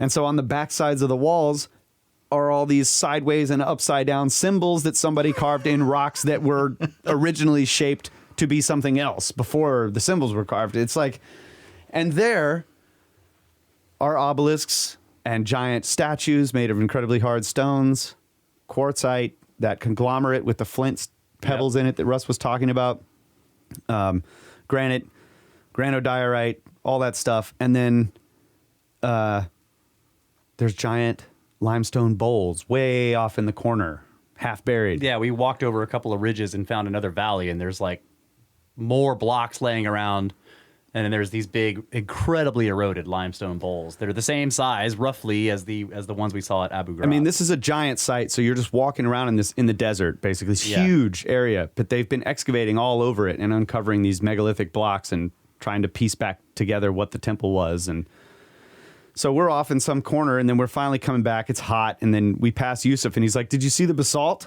We're like, What? Where? And he's like, "Oh, up there on that hill." And so we walk up there, and there's all these chunks of basalt laying around with saw cuts, like giant radius striations in the rock and overcuts, and it's like, okay, this is a pyramid complex. Yeah, but there's no freaking pyramid here. Yeah. Which tells me it's like if you dug deep enough and you got to the bedrock, because we're actually standing up on this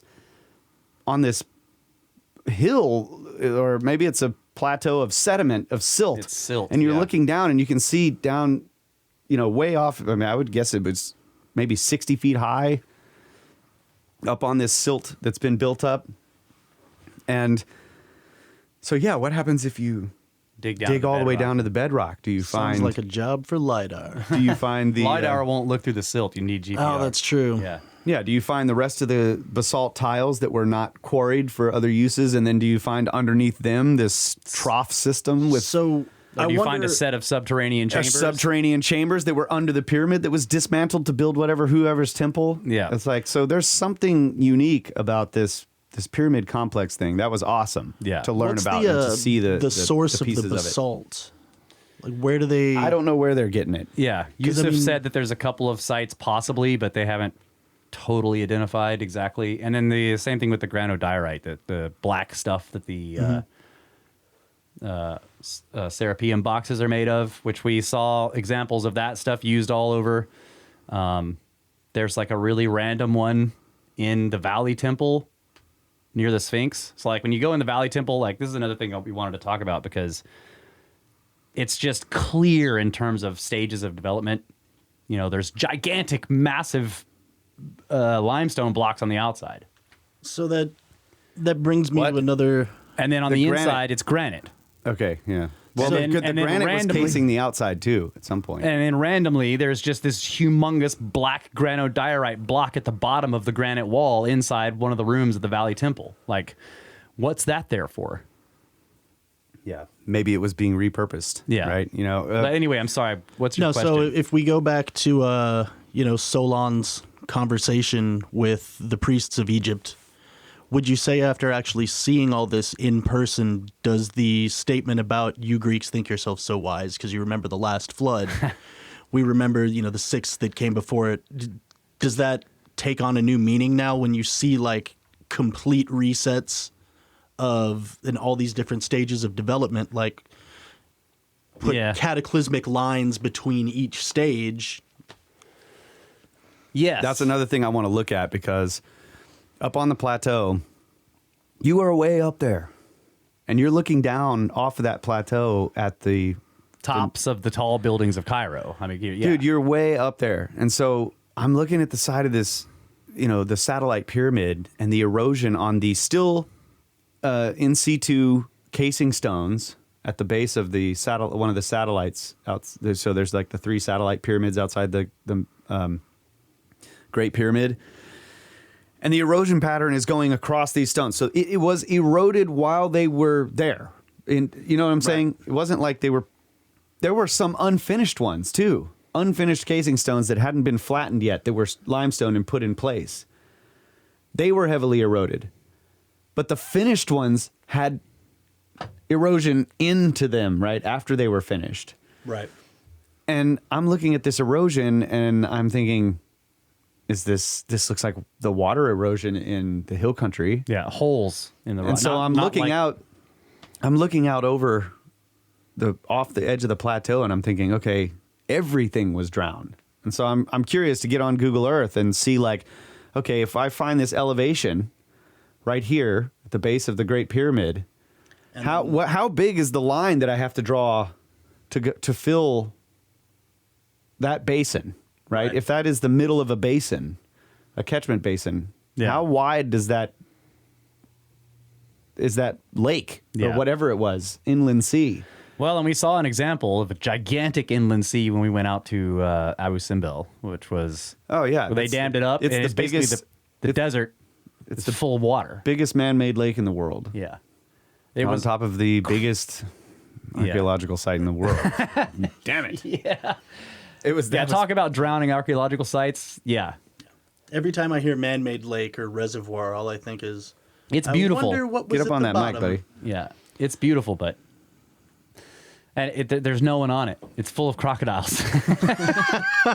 I think that they need to put piranhas in there. yeah, to handle They the could fight the crocodiles. crocodiles, and, Yes. just have an epic battle, and then relive the, turning the Nile Or red. you could whatever. at least go in and explore because the piranhas and crocodiles would be too busy fighting each other to give a crap about what you're doing. I saw one boat on that lake, and it was a patrol boat, and they told me that they have patrols because there's a border. The lake is so big it crosses the border it goes into Sudan.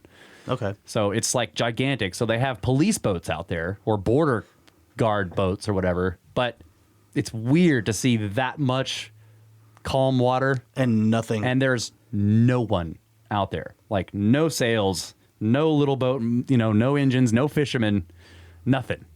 Yeah. And it was wild. And it's just, I mean, you drive through miles and miles and hours of desert, just where it's just sand on either side going off into the distance. And you see these random tops of dark rock outcrops sticking out of the sand. And they look incongruous, like it's the top of a mountain that's completely buried in sand because it's just like the sand's flat. And then there's this black rock thing sticking out of it. And that's what the lake looked like.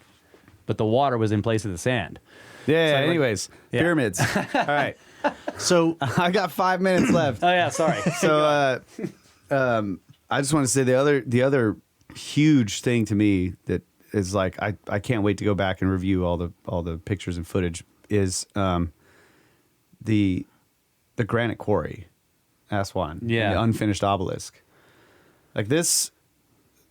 So one thing I would say is the fact that it's the biggest obelisk isn't surprising when you look at the way that they work this stone. They brought gigantic stones to the site and then worked them down to the small stone that they were going to use, which ended up was a giant stone in the end. But they didn't cut the stone to size and then take it to the site hundreds of miles away. They cut a gigantic stone and took that And then finished it in place. and then finished it. So when you're looking at the unfinished obelisk, it's not as straight as the finished obelisks that are erected. The point at the top is out of proportion. It's not It's weird and curvy and weird and yeah. curvy and it's not like straight rough lines. cut. Yeah. It's very rough cut, which means, and you would have to do this quite oversized, because when you want to get these straight lines that are in proportion and the thing to be square, if you deviated, like if you tried to make the rough cut too small and you were just shy on one corner, You have to cut the whole thing down. and then your obelisk becomes much, much smaller. Yeah. Right? The whole thing has to shrink to So fix that one error. So it doesn't surprise me that this is the biggest obelisk, because maybe they were all that big. Right. Like all of the large ones were much bigger when they removed them from the quarry. Way bigger. That makes sense. And then they have some method of cutting them down and making them proportional and flat. And it's Rope and sand. yeah, I mean, yeah, the shamir worm. I mean, thing. that's the Bird. only thing I can think of. Egg. I don't know. But Lightsaber.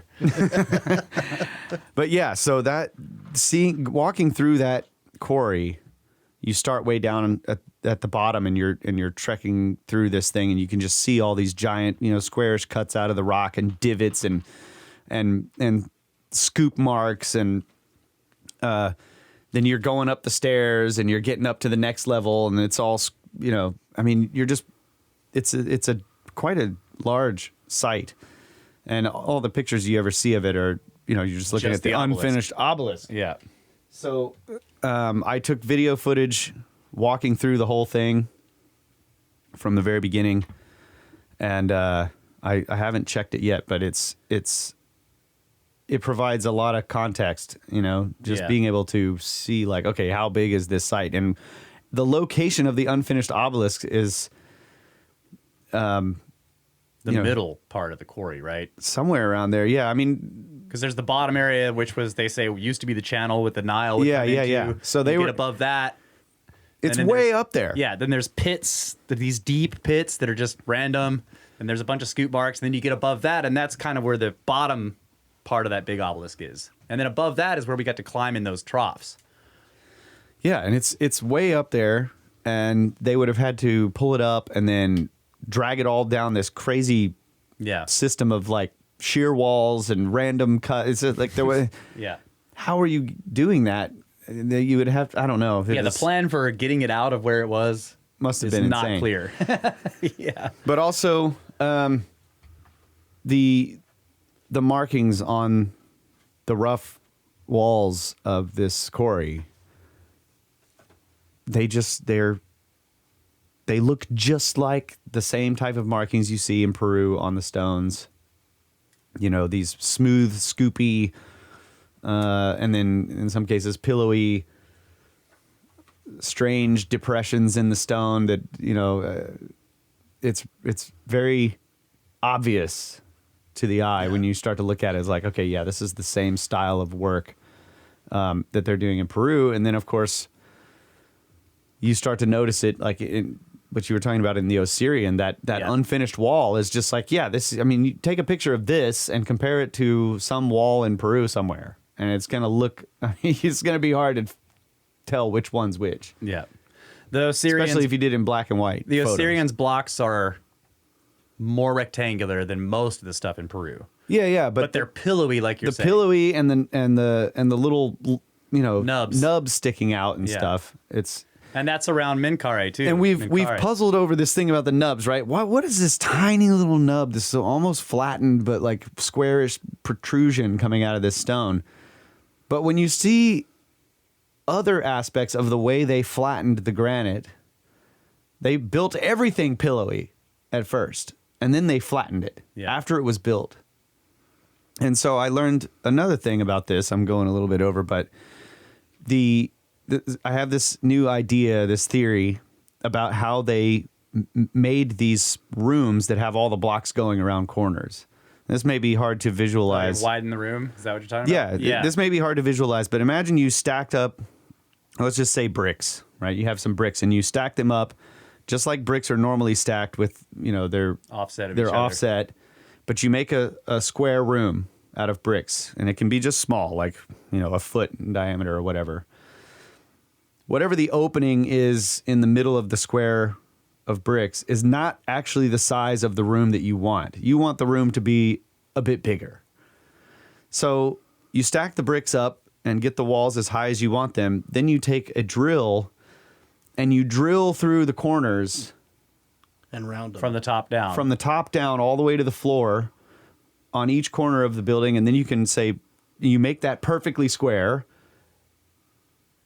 And it's the space, the interior space is going to be larger than the interior space that you have when you stack the blocks up. And then you come in and plane off all the excess material on the inside until it's flat. Until the drill holes are your corners. The drill holes are actually your corners. Every brick is going to go around the corner a little bit. And that's exactly what it looks like. When you go into these rooms, you see this strange mark in the corner. And it goes all the way up, and it's this perfectly straight line, and it's round. It's got a radius. But then the walls are flattened away from it, and each block goes around the corner by like 2 inches. So they cut these pillowy rocks, then they drilled their corners that they wanted, and then they just flattened everything on the inside. And so you have these blocks doing amazing things going around corners. But it's actually simple, right? Except it's not simple. Because in execution, when you try to explain how they flattened the granite after it was already in place, right? Do you think that by doing that there would be an increased like stability or ability to like bear a load, or say something was planned on, you know, it's going to be underwater or buried in sand? Does that give you an advantage? Blocks going around corners is a great, great for stability. It's great, but you know when you think it may actually be an artifact of the construction style rather than on purpose. Fair enough. Yeah, I think that because of their, like, you're imagining you're quarrying these blocks and then you're carrying them, you're dragging them, you're doing whatever you're doing with them. I don't think they were singing them through the air necessarily, but whatever the case, the blocks were going to take damage in the process of getting them to the site and constructing the site. So the best thing to do is to leave a protective cover around the block, and that's just more block. Right. If you know you're going to be cutting it away anyway, then Yeah, so you get it to the site, and then you flatten two surfaces, The top and the bottom. and yeah. the sides or whatever, and you leave two surfaces unflattened, for example, the outside and the inside, and you just stack it up. And this is another thing, goes to the nubs. It's like the little squarish nubs that aren't really nubs, but they look like they could have been nubs. It's like some of the actual nubs are so huge and they stick out so far. It's like, if once it's in place, if you had the tool and you're going by, just like, Yeah. just chop that nub off. It doesn't Right. have to be perfect, but you're getting it out of the way for your scaffolding or whatever you've got going on in the interior as you're building up the walls. But then when the building is unfinished, you have pillowy rocks with like Random nubs. very short nubs, because the nubs were actually just cut off because they are huge. In some cases, they're some They of stick them way out, yeah. Some of them are like as big as a 5-gallon bucket almost, sticking out of these walls. Yeah. And I saw them in limestone, in granite. They were in some of the diorite. casing stones on the pyramids had nubs sticking out of them, giant ones. Yeah. So it was definitely a big time learning experience from looking at pictures of that stuff and just like, what the hell is all this for? It makes a lot more sense now. And the fact that a nub could be shifted to the side, we've talked about this, like you couldn't pick the block up with that because it's off center. Well, you could stack a giant block up there that had the nubs centered, and then you just cut off the end of the stone that you don't need on the wall. So the block is So now the nub that's left is now off center. It's now It off doesn't center, Make any, and but then it you doesn't shave matter. off the nub, and so there's just this little thing left. It's off center, and you're like, "What the hell is that for?" Yeah. So that's the way I'm looking at it now. I'm not saying that's a fact. It's just that's what it makes perfect sense to me that's what they were used for, because in some cases the nubs were clearly used for lifting. Yeah. On the lids of these boxes, they left the nubs there because they planned to On lift that lifting lid. the lids back off them, And they Yeah. were exactly the same. But they were finely finished, right? Very nicely rounded on the top and flat on the bottom. And then on the casing stones of the pyramid, very round on the top and flat on the bottom. And in some cases, it definitely looked like there was some large prying tool that had gone up underneath that nub and really like cut into it, Yeah. into the limestone.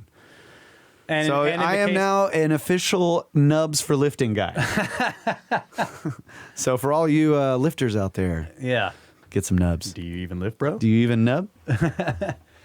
And in some cases, it was interesting too. The Serapeum boxes where the lids didn't have nubs, sometimes they had reverse nubs, Yes. Sockets.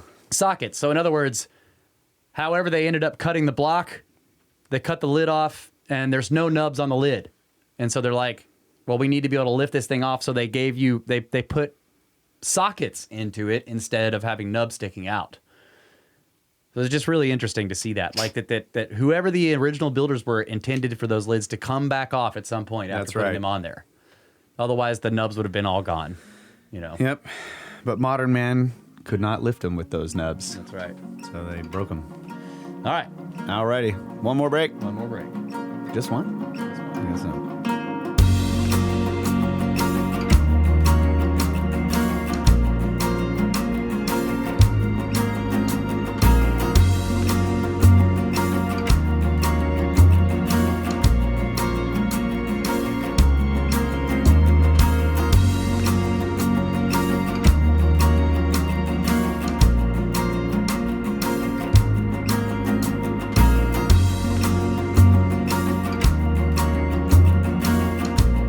And welcome back to the final segment of the final hour of Brothers of the Serpent podcast. Damn. Time flies when you're talking about pyramids. This song is Ty, all by himself with a guitar and garage band. Yeah. Not a garage band, but the software. The software garage band on, I think he did it on his iPhone Yeah. or his So iPad. Ty's the lead guitarist of $50 Dynasty. Yeah. Yeah. So yeah, I mean, People who that's don't know. And that is going to be a song on the Procession album as well, and it has lyrics and full band and all live, like real string players and everything. So it's going to Yeah. be great. All right. Before we move on, I think we're gonna move on and talk about the Menkaure, or the small pyramid. We're saving the biggest pyramids for last. But before we go there, I wanted to say one other thing about the stonework. This was really great to learn. You see these pictures of these gigantic blocks, and they're all, the heterogeneous style, different shapes, blocks with different angles, and a bunch of weird jigsaw cuts. And then there's like one tiny little block. Yeah. Right? A real flat, small block just stuck there in the middle of a joint somewhere. You're like, what the hell? Why would they put, in the pictures, I've puzzled over this, like, why did the stonemason decide to put some tiny little flat, strangely shaped block amidst all these gigantic blocks? Turns out that those are actually repairs. Yeah. Because they want the wall to be flat, and the most delicate part of your ashlar, or whatever your block that you're working with, is the corners. And so in some cases, a corner breaks off of a block and you have this pit. So instead of putting plaster on it or whatever, they would cut a square hole into that joint where the corner of a block was broken and fit a small tile block in there. That block doesn't go all the way through the thickness of the wall. It could be a couple of inches thick, a little rectangular block, maybe the size of your hand. It's like a veneer. It's like a veneer to fix a void, what would have been a void. And in one case, I can't remember the name of the site, but we were in these areas where they'd made these gigantic, like, think of an upside down U shape. It looked like a doorway, but it was one gigantic piece of stone. In one case, it was like calcite stone doorway thing, just standing there. They called them chapels. And that was at Karnak, where we were out there looking at those single-piece gigantic calcite rooms. Yeah. Yeah. The calcite has natural geode forms in it, right? It's just a void that has all these crystals sticking out on the inside. They would sort of smooth them down, and then they'd cut a piece of calcite in an oval shape or whatever shape the geode hole was, and they'd fit it in there. And they were all over this wall, and the purpose is to make the wall flat. It was really cool. Yeah. Yousef is a wonderful teacher and the best person, in my opinion, to be going through ancient Egypt, looking at stuff with. Yousef was absolutely amazing. His knowledge in stoneworking and the methods and all of that was just, it was eye-opening, and it was just fantastic. So that was what I wanted to say. That was the other thing. And he's also, when I talked to him, he does a lot of stonework, but he's also like, he went to school for engineering. Yes. So he's got engineering understanding. Like micro and macro. Yeah, and he does the stonework, and then his father, Hakim, was the knowledge keeper. So like a legendary knowledge keeper. Yousef was telling us that, like, in terms of official guides, and this is going off track a little bit, but official guides in Egypt where they go through a school and they get a number and a license. His dad's number was like 64. Wow. So like he's one of the original, went through the original class of the official old guides. OG tour guide. Yeah, OG. So he has all three of those things combined. So like we would go to plenty of sites and he would say, my father took me here and showed me this when I was young, and then he would show you some aspect that was mind blowing or whatever. And it was really cool. So yeah, Yousef is the only way to travel in Egypt, really. The Khemit School in Yousef. So one of the abstract thoughts that I'm taking away from hearing you guys describe it is that if you can work with any type of material and you could finish it any way you want, the material you choose, the fact that the walls are flat or not, it all has a purpose. Like it would have to. Why would you do it that way? Like if you look at the Egyptian structures in terms of, okay, you could do anything with anything, go. Why use that type of granite? Why use calcite? Now that's why a really are the walls perfectly flat? That's a great question. Now I think let's just go on the idea of the flatness versus the roughness. I think that the flatness on a structure like the pyramid or the obelisks is beautiful, right? This is Aesthetic. It's the finish work. It's the aesthetic. finish work, it was wonderful to see these pillowy blocks in a wall that part of it was flattened. Because you see, like, okay, this makes sense. You're hauling this thing from 500 miles away or kilometers or however they measured it, whatever, and it's going to get damaged. So you preserve it in this way. Genius. Because working the stone is easy for your tools or whatever you're doing, right? That's the way to do it. When you ship lumber to a furniture builder, you don't sand it all down and get it perfectly fine ready, because then it's going to get damaged leaving the factory or whatever, and the furniture maker is going to have to put the final finish on it. Right. That makes a lot of sense. You want a nice smooth piece of wood when you start, but in any case, you've got the tools to flatten it when you're done. And the furniture guy may want like interesting edges, right? So he'll build the whole thing basically a square, and then he'll cut these beautiful curves into the edges. Dovetail it. Yeah, dovetail it or whatever, you know, and then give it this interesting, and then he'll sand all that down, and then he like applies lacquer to it and really makes the So you final see finish. this process in stone, and the filling of voids or the fixing of broken corners and stuff like that. It all makes sense in this way that's like, okay, from a building standpoint, this is a practical decision that you're making because of your tools. It's not practical for somebody to build with giant pillowy blocks if working granite is really hard for you. Yeah. Right. I mean, if working granite on site. Yeah, because look, that's the hard part. part. we today would like the person who has the tools to flatten the granite is usually at the quarry. Right. Like they're quarrying it out, and they have the saws, they have all the stuff to get you this flat edge and everything that you need. And you can say, well, I only want 2 flat edges and everything else let it be rough because that's the style of building that I want. But if you want this very flat building on all sides, then you say finish the blocks out on every side. Yeah. Like they don't come to your house with all the machines to finish out and polish your granite countertop. It's done in the shop. They might polish it at the very end. Maybe, yeah. But yeah, the flattening and the rounding of the edge and all that kind of stuff is done before it arrives on site. These were all clearly done on site, yeah. That's the amazing thing. Yeah. The blocks in the Serpent were finished on site. Wow. That's what it looks like, because there are giant roughed out boxes in there. At least one. Yeah. There's 2. One that was unfinished and one that was not completely moved. Mm-hmm. So they're doing the flattening and polishing and finishing on site.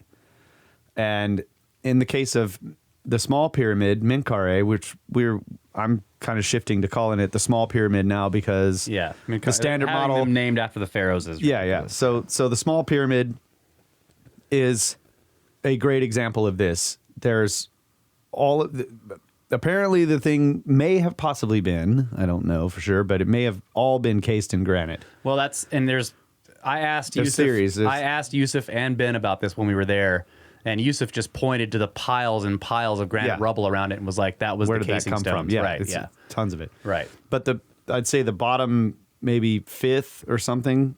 Or there's 5 or 6 courses, and they're huge.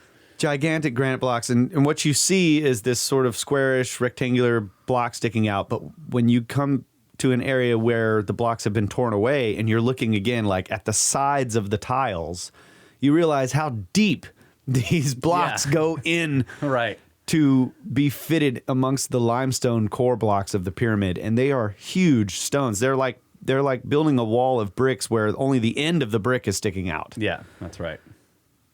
And the small end of the brick. Small end of the brick is sticking out of the wall. Yeah. And again, it's pillowy. It's got nubs. It's got flattened nubs.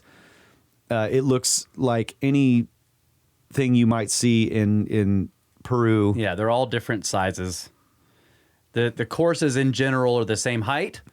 Yeah. But the blocks themselves are drastically different shapes from each other, and sometimes they're angled in weird ways, so they're not square. Beautifully fit together. Yeah. Can't fit anything between the joints. There's a couple of places where finished granite casing blocks I'm sorry, they're unfinished in terms of the pillowy part of the front end, but they've been separated from each other by time or destruction or quarrying or whatever, and you can see the sides where they used to fit up against each other. The sides are like really flat, and you know that part where it used to be fitted against the next block over is very well done, and in some cases contoured so that it fits like exactly precisely with the block in the it's back. next to. Yeah, in the back of it. It's Which crazy. in modern masonry, the back is, the back's where all the like when you're putting mortar and stuff, it all spills over the backside. There's Yeah. a hollow between your finished outside and the backsides of those rocks are all at different angles and yeah, whatever. yeah. You don't care about the back. No. They did not do that. They fit them all to the contours of the blocks on the very back that you will never see. Yeah. And so it's a level of craftsmanship that's just beyond anything that I've seen in modern construction. And of course, Yeah. it's because you're working with the natural medium. In modern construction, we use a lot of steel, and then a lot of the things that we're using are prefab. Yeah. So you fabricate it already with all these machined, Right. angles. Or you and fabricate it on site like concrete. You pour it into place and just Yeah. Yeah. Right. Which is, hey, if you can work with concrete, that's great. Right. You know what I mean? It's and I think Yousef had pointed that out, that they were able to do all of these things. Yeah. They had mortar that is nowadays incredibly hard. It's harder than the rock that they were working with. Yeah. And in some cases, the ancient mortar is there, and the ancient rocks which it was holding together, they're worn away, and the mortar is sticking out. Right. Yeah. That's right. And then you have the modern mortar from the Department of Antiquities that's doing repairs, and it's already cracking and crumbling. Yeah. And the ancient mortar that's next to it is just like, you can't freaking, yeah. So they had all of these abilities, but they chose to work with the natural medium, and why, I don't know. And so that's the second part of your question. Why did they choose basalt for the tiling? Why did they choose granite for the casing on this one and limestone for the casing on that one? I don't know. Why did they make entire giant rooms out of calcite? Yeah, no idea why they chose these stones, but but you do start to recognize patterns. Yeah. That yes, the tiling in front of the pyramids was basalt. Basalt. For what reason? I don't know. But they did it with purpose. I think there so. was definitely purpose yeah, there. and I think that there was Where more. there's a pattern. I think that I can't.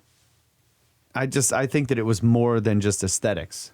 Right, like there's some that's intent, because you could work with something way easier and achieve the same outcome, but you chose Yeah. to use this. Now, in one case, we were at the Black Pyramid, or I don't remember what it is. The one that's mud brick, Mud brick. Yeah. and that's it's all the one, that's the it's one all that's- melting away. That's the one that's near the that's on the site of the is that Hawara? That's where the labyrinth is. Is that what you're talking about? That it used to be cased, Yeah, and the casing's all gone, so the pyramid's practically melting. the pyramid is melting away. It was made from mud brick, and in the edges, I have these photographs of it where you can see these gigantic core masonry blocks of limestone Sticking out. of the mud brick that's like eroding away around. There's just like these corners of these huge Yeah. limestone blocks sticking out way up there on the side, because the pyramid Yeah, looks that like was a a hill. Like it looks like it's just an eroded hill,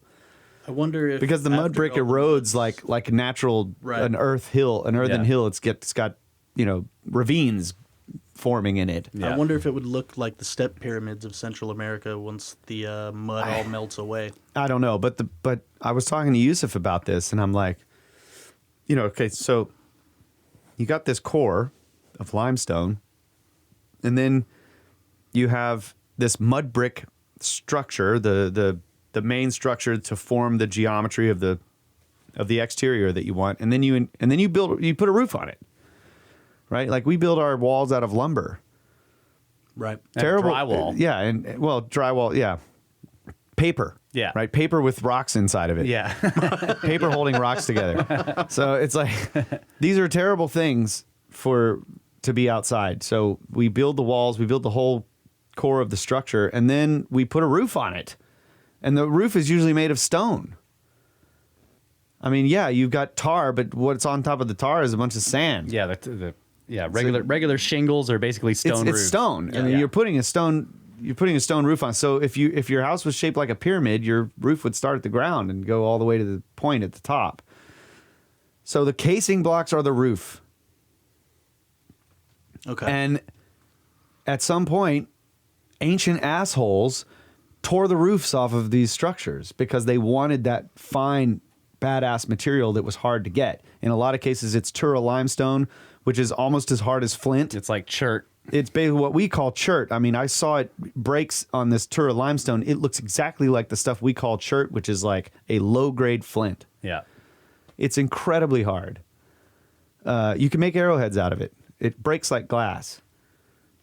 It's a little bit rougher than flint when it breaks, but it breaks in the same patterns. And that's what they roofed their pyramids with, right? Those are the roofs. So Yousef is saying roofs. that this mud brick pyramid, he's like, I'm like, so is this more recent? I mean, because we see mud brick structures around that are, way later. People are building walls around their temples out of mud brick. Yeah. And the temple complex is still there, and the mud bricks now melted away. Well, it probably had some plaster or something on the outside that was its roof, essentially. But yeah, his thing was like, no, I don't think there's any reason to say that mud brick pyramid is not as old as some of these other ones. They chose that material for a reason, which is what you were asking about. And he's Khemit, which is the name of his school, is the origin of the word is chemistry. Yeah, and it's the old name for Egypt, Khemit. Khemit is the old name for Egypt, but that's where chemistry comes from. And he's very interested in the idea, like the power plant idea as a basis of a way to look at these things, that they may have had a function other than ceremonial. And so the idea that they might blend very specific materials together in these gigantic structures and also include resonance and sacred geometry and all of these things, setting them to the bedrock, so on and so forth.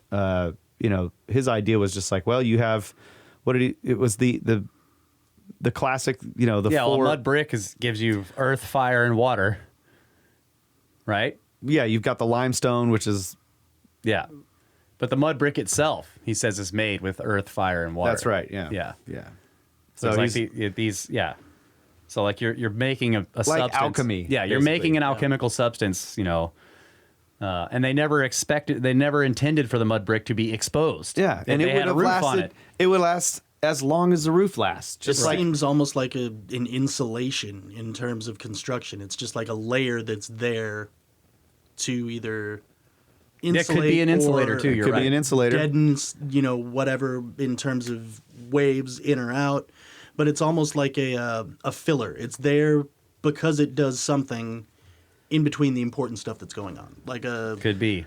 Yeah, but the other point is that the people that built that mud brick pyramid were perfectly capable of moving gigantic masses of stone for hundreds of miles. And they did it in other cases.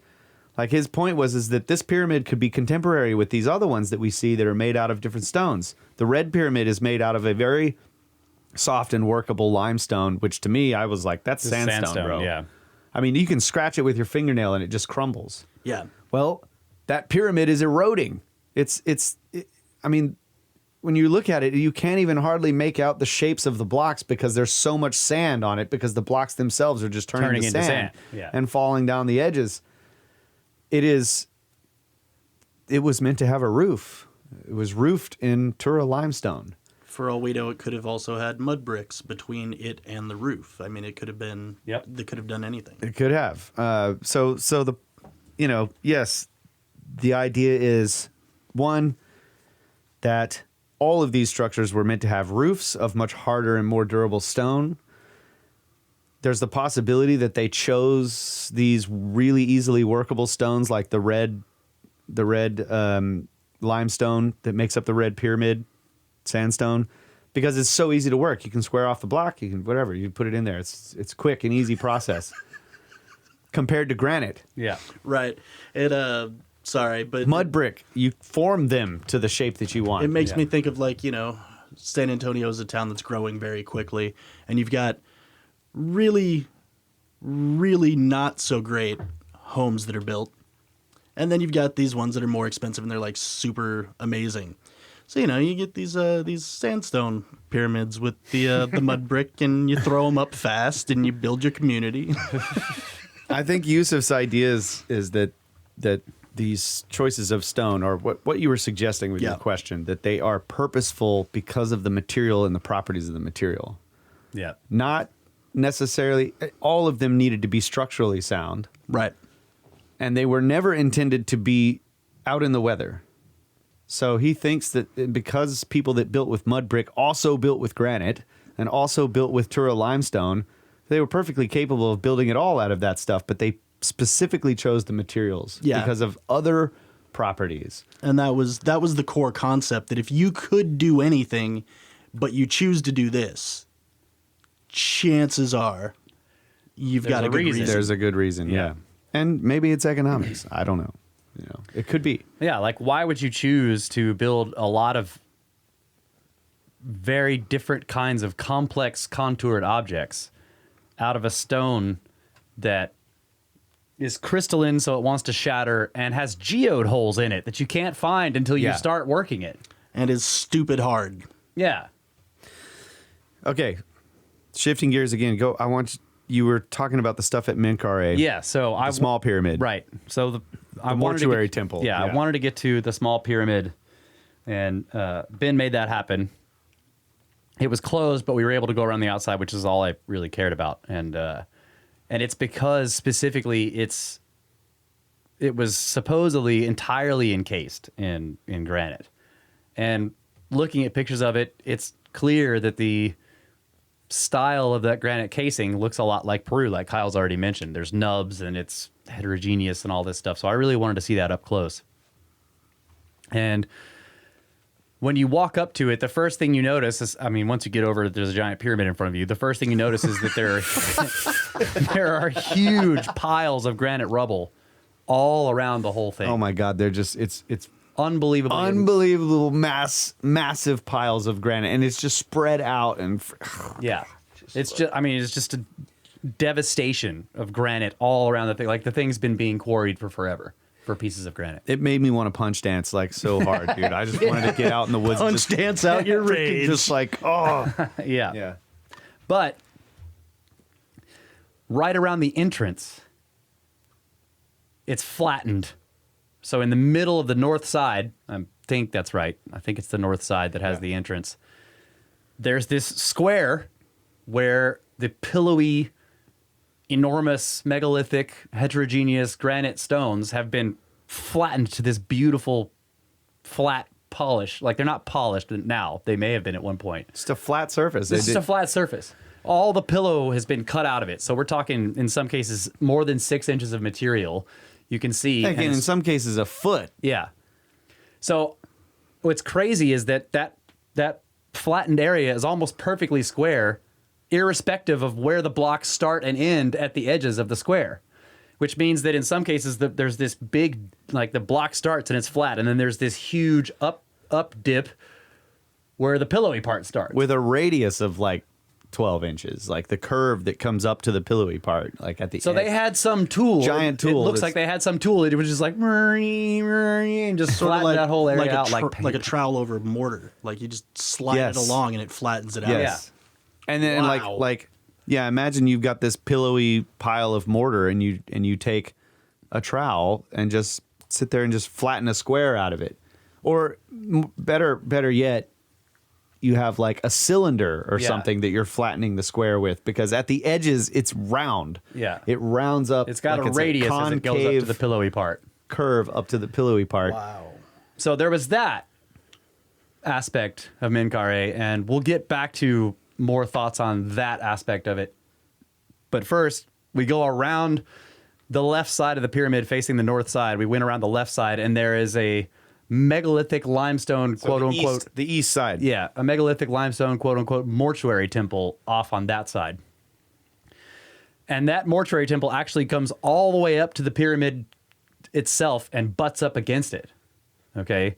So it's made of gigantic, massive limestone blocks. The limestone is Very heavily eroded. Heavily eroded. Incredibly, just like all the other mortuary all temples. the other quote-unquote mortuary temples on the Giza Plateau. These blocks are huge, and they have signs of just unbelievable erosion on them, like they're incredibly ancient.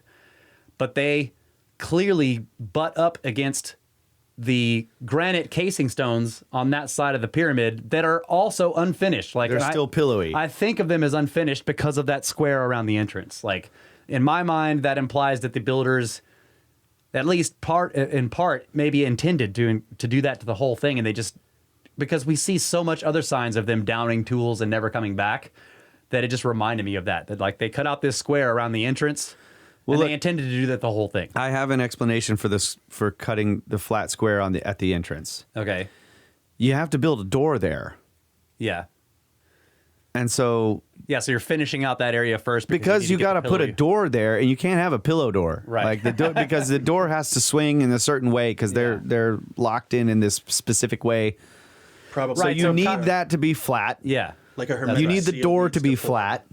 Right. But then you're also making the entrance obvious. So this is another interesting thing to me. Like the idea that these were tombs and they were like concealed. Like, no, the door is the only place on the pyramid that's obvious because it's flattened. Right. Right. So it doesn't work as a tomb. It doesn't work as a tomb where you're hiding the door. Right. It's like an incongruous It's not a secret. plane It's not to a the rest secret of the pyramid. door. It's definitely not secret. So Kyle and I have been going back and forth on, did they intend to finish out all the blocks of the pyramid this way? Maybe they did, maybe they didn't. But it's interesting because you're right. You want to flatten those blocks out because you got to put in a flat door. But they don't flatten it out where they build their quote-unquote mortuary temple where you're also butting up blocks against it. Right, but we talked about this. You Okay? want to lock it into the pillows. These are walls, right? You got these freestanding walls, and the pillowy blocks provide a lock, Right, yeah. against that wall. Because we were trying to figure this out. Why did they? So did a later builder come along and build the? Let's not call it the mortuary temple. We got the small pyramid, and then we have the pyramid temple, which is the one right next to the pyramid. Then you have the causeway, and then you have the causeway temple. Yeah. And they're not temples either. They're buildings. Oh yeah, well templates, right? Temple, template. All right. Yeah, okay. Tempo, template. Yeah, I So like the question that word. is, did the original builders of the pyramid fit that pyramid structure pyramid against the temple. the pyramid temple structure against those pillowy blocks on purpose? On purpose to lock them into the wall. Yeah, because there are other ways you could lock them in. You could lock them in by having them actually go in, like having sockets. Yeah, you could cut sockets, but Yeah. they obviously It's didn't way have. harder to fit them to pillowy weird shapes. I agree. Okay, so here you have. Let's go back. He's the pyramid temple walls come in and connect to the pillowy casing stones that we think were eventually supposed to be flattened all the way around. Yeah. But they didn't flatten them there, and perhaps that's going to, when they do flatten it, you're going to get the every block goes around corners aspect. Yeah. Once it's flattened. Yeah. The limestone blocks are going around a corner. The granite blocks are going around a corner into the limestone. Yeah, that's possible. It looked to me like the way they fit with the pillows that it wouldn't work that way. Or it just depends on how far they flattened Yeah, it. the granite would go around the corner, but the limestone never would because it's actually having to fit against the pillow part. In the grooves, you know, you might see a little piece of the limestone going in. Yeah. So anyway, we're getting too off in the weeds No, here. that's true. The point is that limestone was heavily eroded. And then when you're walking through that temple, On the inside of it. once again, you have giant granite blocks fit to the erosion patterns of that freaking temple wall. And those were granodiorite, the black stuff that Yes. that they made this So Serapeum it box is like, out of. okay, this has to be multiple stages of building by ridiculous badasses. Yeah. Even if the pyramid structure, limestone structure, was intended to be fitted against those pillowy blocks and they weren't supposed to be flat, the fact that there are granodiorite blocks inside that fitted to the erosion of the limestone implies at least 2 stages of construction. At least, yeah. And there might be 3 if the entire pyramid was intended to be flattened and they never got around to it. And then somebody else came along and built the megalithic limestone temple. And then somebody else way later came along after that was eroded and put the granodiorite on the inside. So it's yeah, and that is totally possible based on other things that we saw there, just the rebuilding, repurposing, and refurbishing, and encasing, and all of the stuff that seems to have been done. Just in this case, it would imply that the quote-unquote mortuary temple thing, this pyramid structure, is younger than the pyramid itself, whereas when you're on the Giza Plateau, this was still on the Giza Plateau, but when you're over there near the two big pyramids, the mortuary temple in front of Khafre is so incredibly eroded, the one that's by the causeway, that Yousef we were talking with Yousef, and he was considering that one might be older than everything, except maybe the Sphinx and the causeway itself. Yeah. It's just so unbelievably eroded. Holes all through it. Looks like the blocks look like sponges.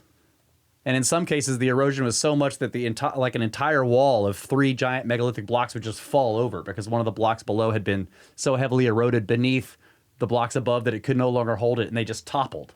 So it wasn't like people destroying the wall. It's like pure environmental erosion topples the wall. Like Yousef pointed this out multiple times when we were at Giza.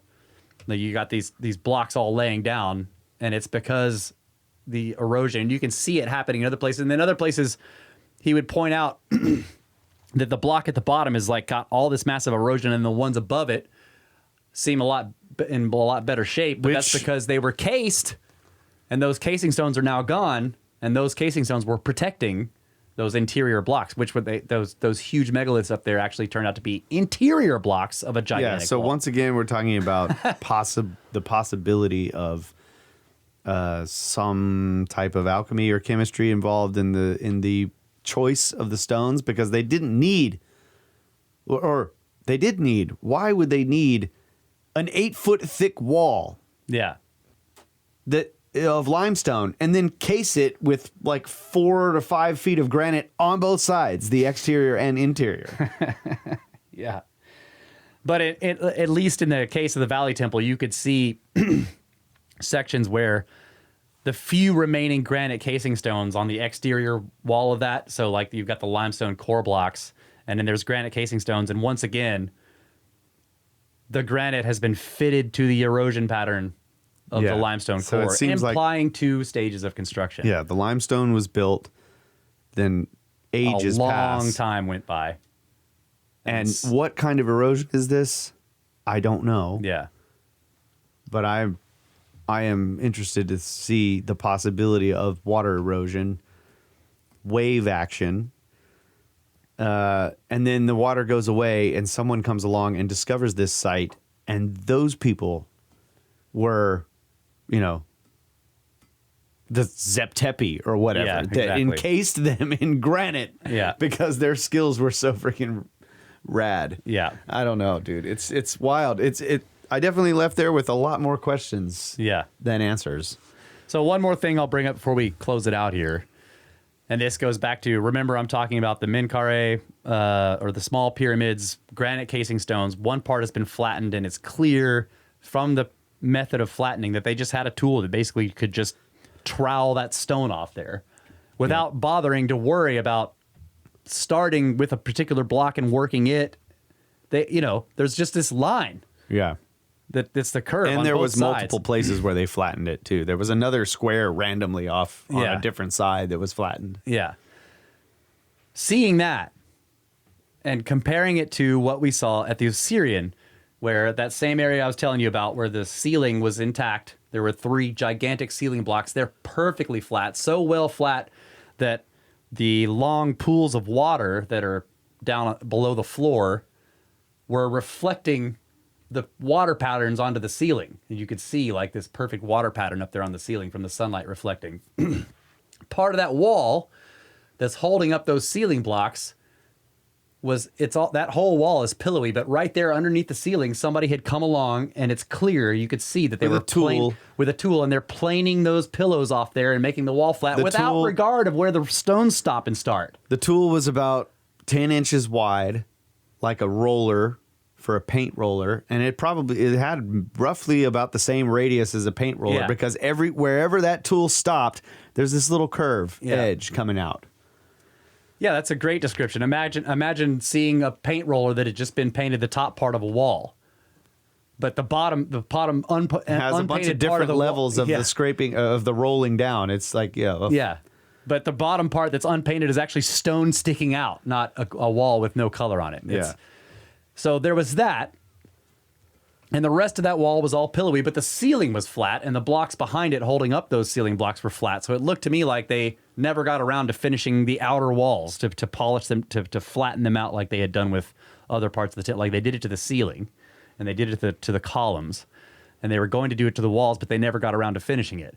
And then we're in the quarry at Aswan, and it looks like a very similar tool was being used there, except that on a massive scale. And there they didn't care about making something flat. They were just using it to dig out material. That's right. Because you see rows and rows and rows of scoop marks with the same width, and they've got these lips between each ones. Like the tool probably started out with a flat edge, but it had been the corners of the edge had rounded after a while because it was a little more scoopy, like spoony, than trowy. Right, that's right. So at the Osiris, when they're doing finishing work, they put the brand new edge on it, flat finishing tool. Yeah, but at the quarry, they're like, it's all rounded off. Yeah, just dig material out. We don't care. Yeah. So we saw that all around, all down in the troughs alongside of the unfinished obelisk.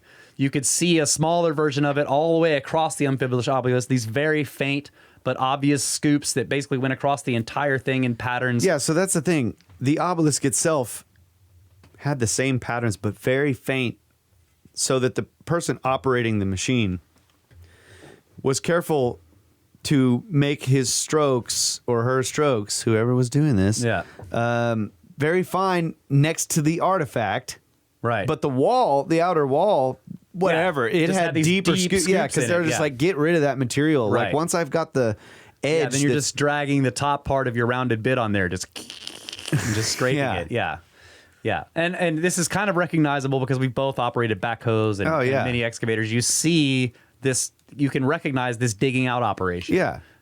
If you're digging a wall and you're wanting to make that wall nice and flat, you take great care.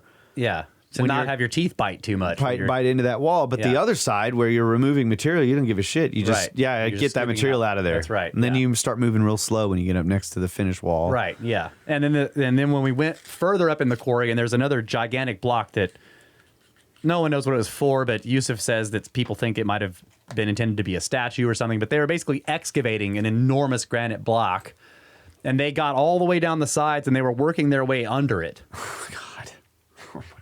And we got to get down in those troughs. Insane. Yeah, and you basically see the same thing, that up at the top of the ditches that are on either side of this block, you see the beginning of the tool mark, and it goes all the way down the wall and around the corner at the bottom of the trough, and then up underneath the block itself, and then across the bottom of the block that's exposed that way, following the same tool mark, and it's just over and over, one after the other. And they had these interesting angle changes that may imply like where the tool was situated while they were digging that part out. Maybe not. I don't know. We got to look at the LiDAR. Look, we got to take the excavator out into the valley and dig a hole and illustrate this with the tool marks on the The only thing is dirt. the excavator doesn't do this. No, not going under, but the different angles. So what we're that's talking what I about. mean. It doesn't tilt this way. Imagine if you're. I know that I'm for the listeners. Imagine you're just digging with a shovel. Not everybody's dug with an excavator, but let's say you're digging with a shovel and you start digging straight down. Yeah. Right. Oh yeah, and then you start working your way. Or if you start digging far away from you, that's better. You're digging far away from you, so the shovel is out at an angle, and you're shoving it down in there, and you're taking a piece of dirt. Then you back it up a little bit, and it's getting closer to your body. Yeah. And you keep backing it up, and you keep backing it up by the same increment each scoop. Yeah. After you do that, when you turn to the side and look at the pattern of cuts into the dirt on the wall, you're going to see that the ones that were further away from you are at an angle. And the closer you get to where you were standing, the straighter those That's cuts exactly get. right. Yes. Okay. That's exactly right. Now you've gotten to where you're standing. Well, now you back up another 2 feet and you start again. Yeah. And so you see this pattern in these cuts that Russ is describing in the outer wall, not against the artifact necessarily, but the ones we were really observing was on the outer wall. Yeah. So it looked like the machine was positioned in one place, and it began digging. And as the arm got either closer or further away from the machine, whatever, the angle changes. Well, then the machine moves to a new spot and then to get a new reach, and it straightens out again, and then gets angled as it goes away. We're like, dude, he obviously Johnson, had except to back that the angle was going all the way under the block, and which made me think it had to be digging 90 degrees from that direction, which was how I was trying to figure out how it was digging sideways like this, and that the only way to do that is articulation in multiple it had to be axes. That's exactly right. Like. These days, you won't see a backhoe where the arm is coming out and it's rotated so that the bucket is not straight up and down to the ground. Yeah, well, you can do that. You can do that with the blade, though. If you want to get technical. Yeah, you can turn sideways, push the blade down, and you can angle. Yeah, you can make the blade tilt the backhoe. Yeah, but not that much. Probably you don't want to do it that much. Yeah. All right, so we need to end the show, but we got plenty more to talk about with Egypt. We didn't even get into the Great Pyramid, so we'll have to discuss that for the next episode. Thank you guys so much for supporting us. Stand by to hear about the most amazing room in the world. Yeah. So it was a dream come true. And so we thank all of you listeners so much for helping us get there. And of course, Ben from UnchartedX. Buddy. Yeah. Oh my God. I love you, man. Yeah. Love you, Ben. You're awesome, bro. And hey, Watcher, thanks for coming out. You didn't get to say much. Yeah, sorry. I wasn't planning on it. Well, we appreciate you coming out here. Are you being deployed again? You're leaving in a couple days? Yeah, I'm North Carolina this time, sometime this week. Okay. Indefinite at this point. Yeah. All right. Well, I think we'll just close it out there. You guys. Next time you come, you shouldn't talk so much. Yeah.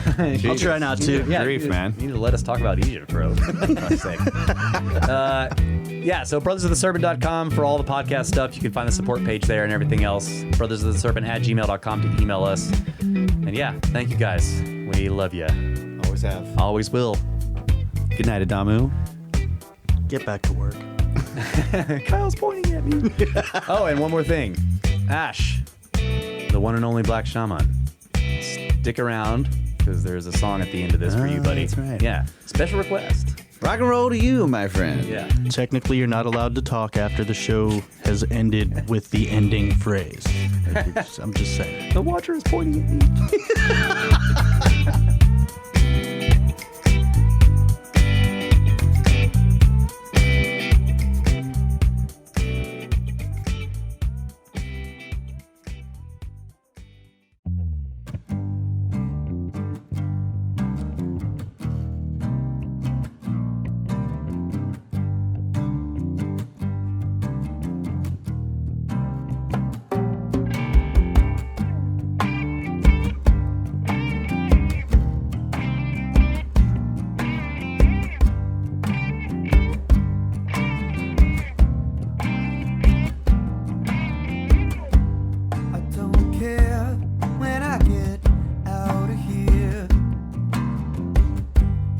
That's a lie that I tell.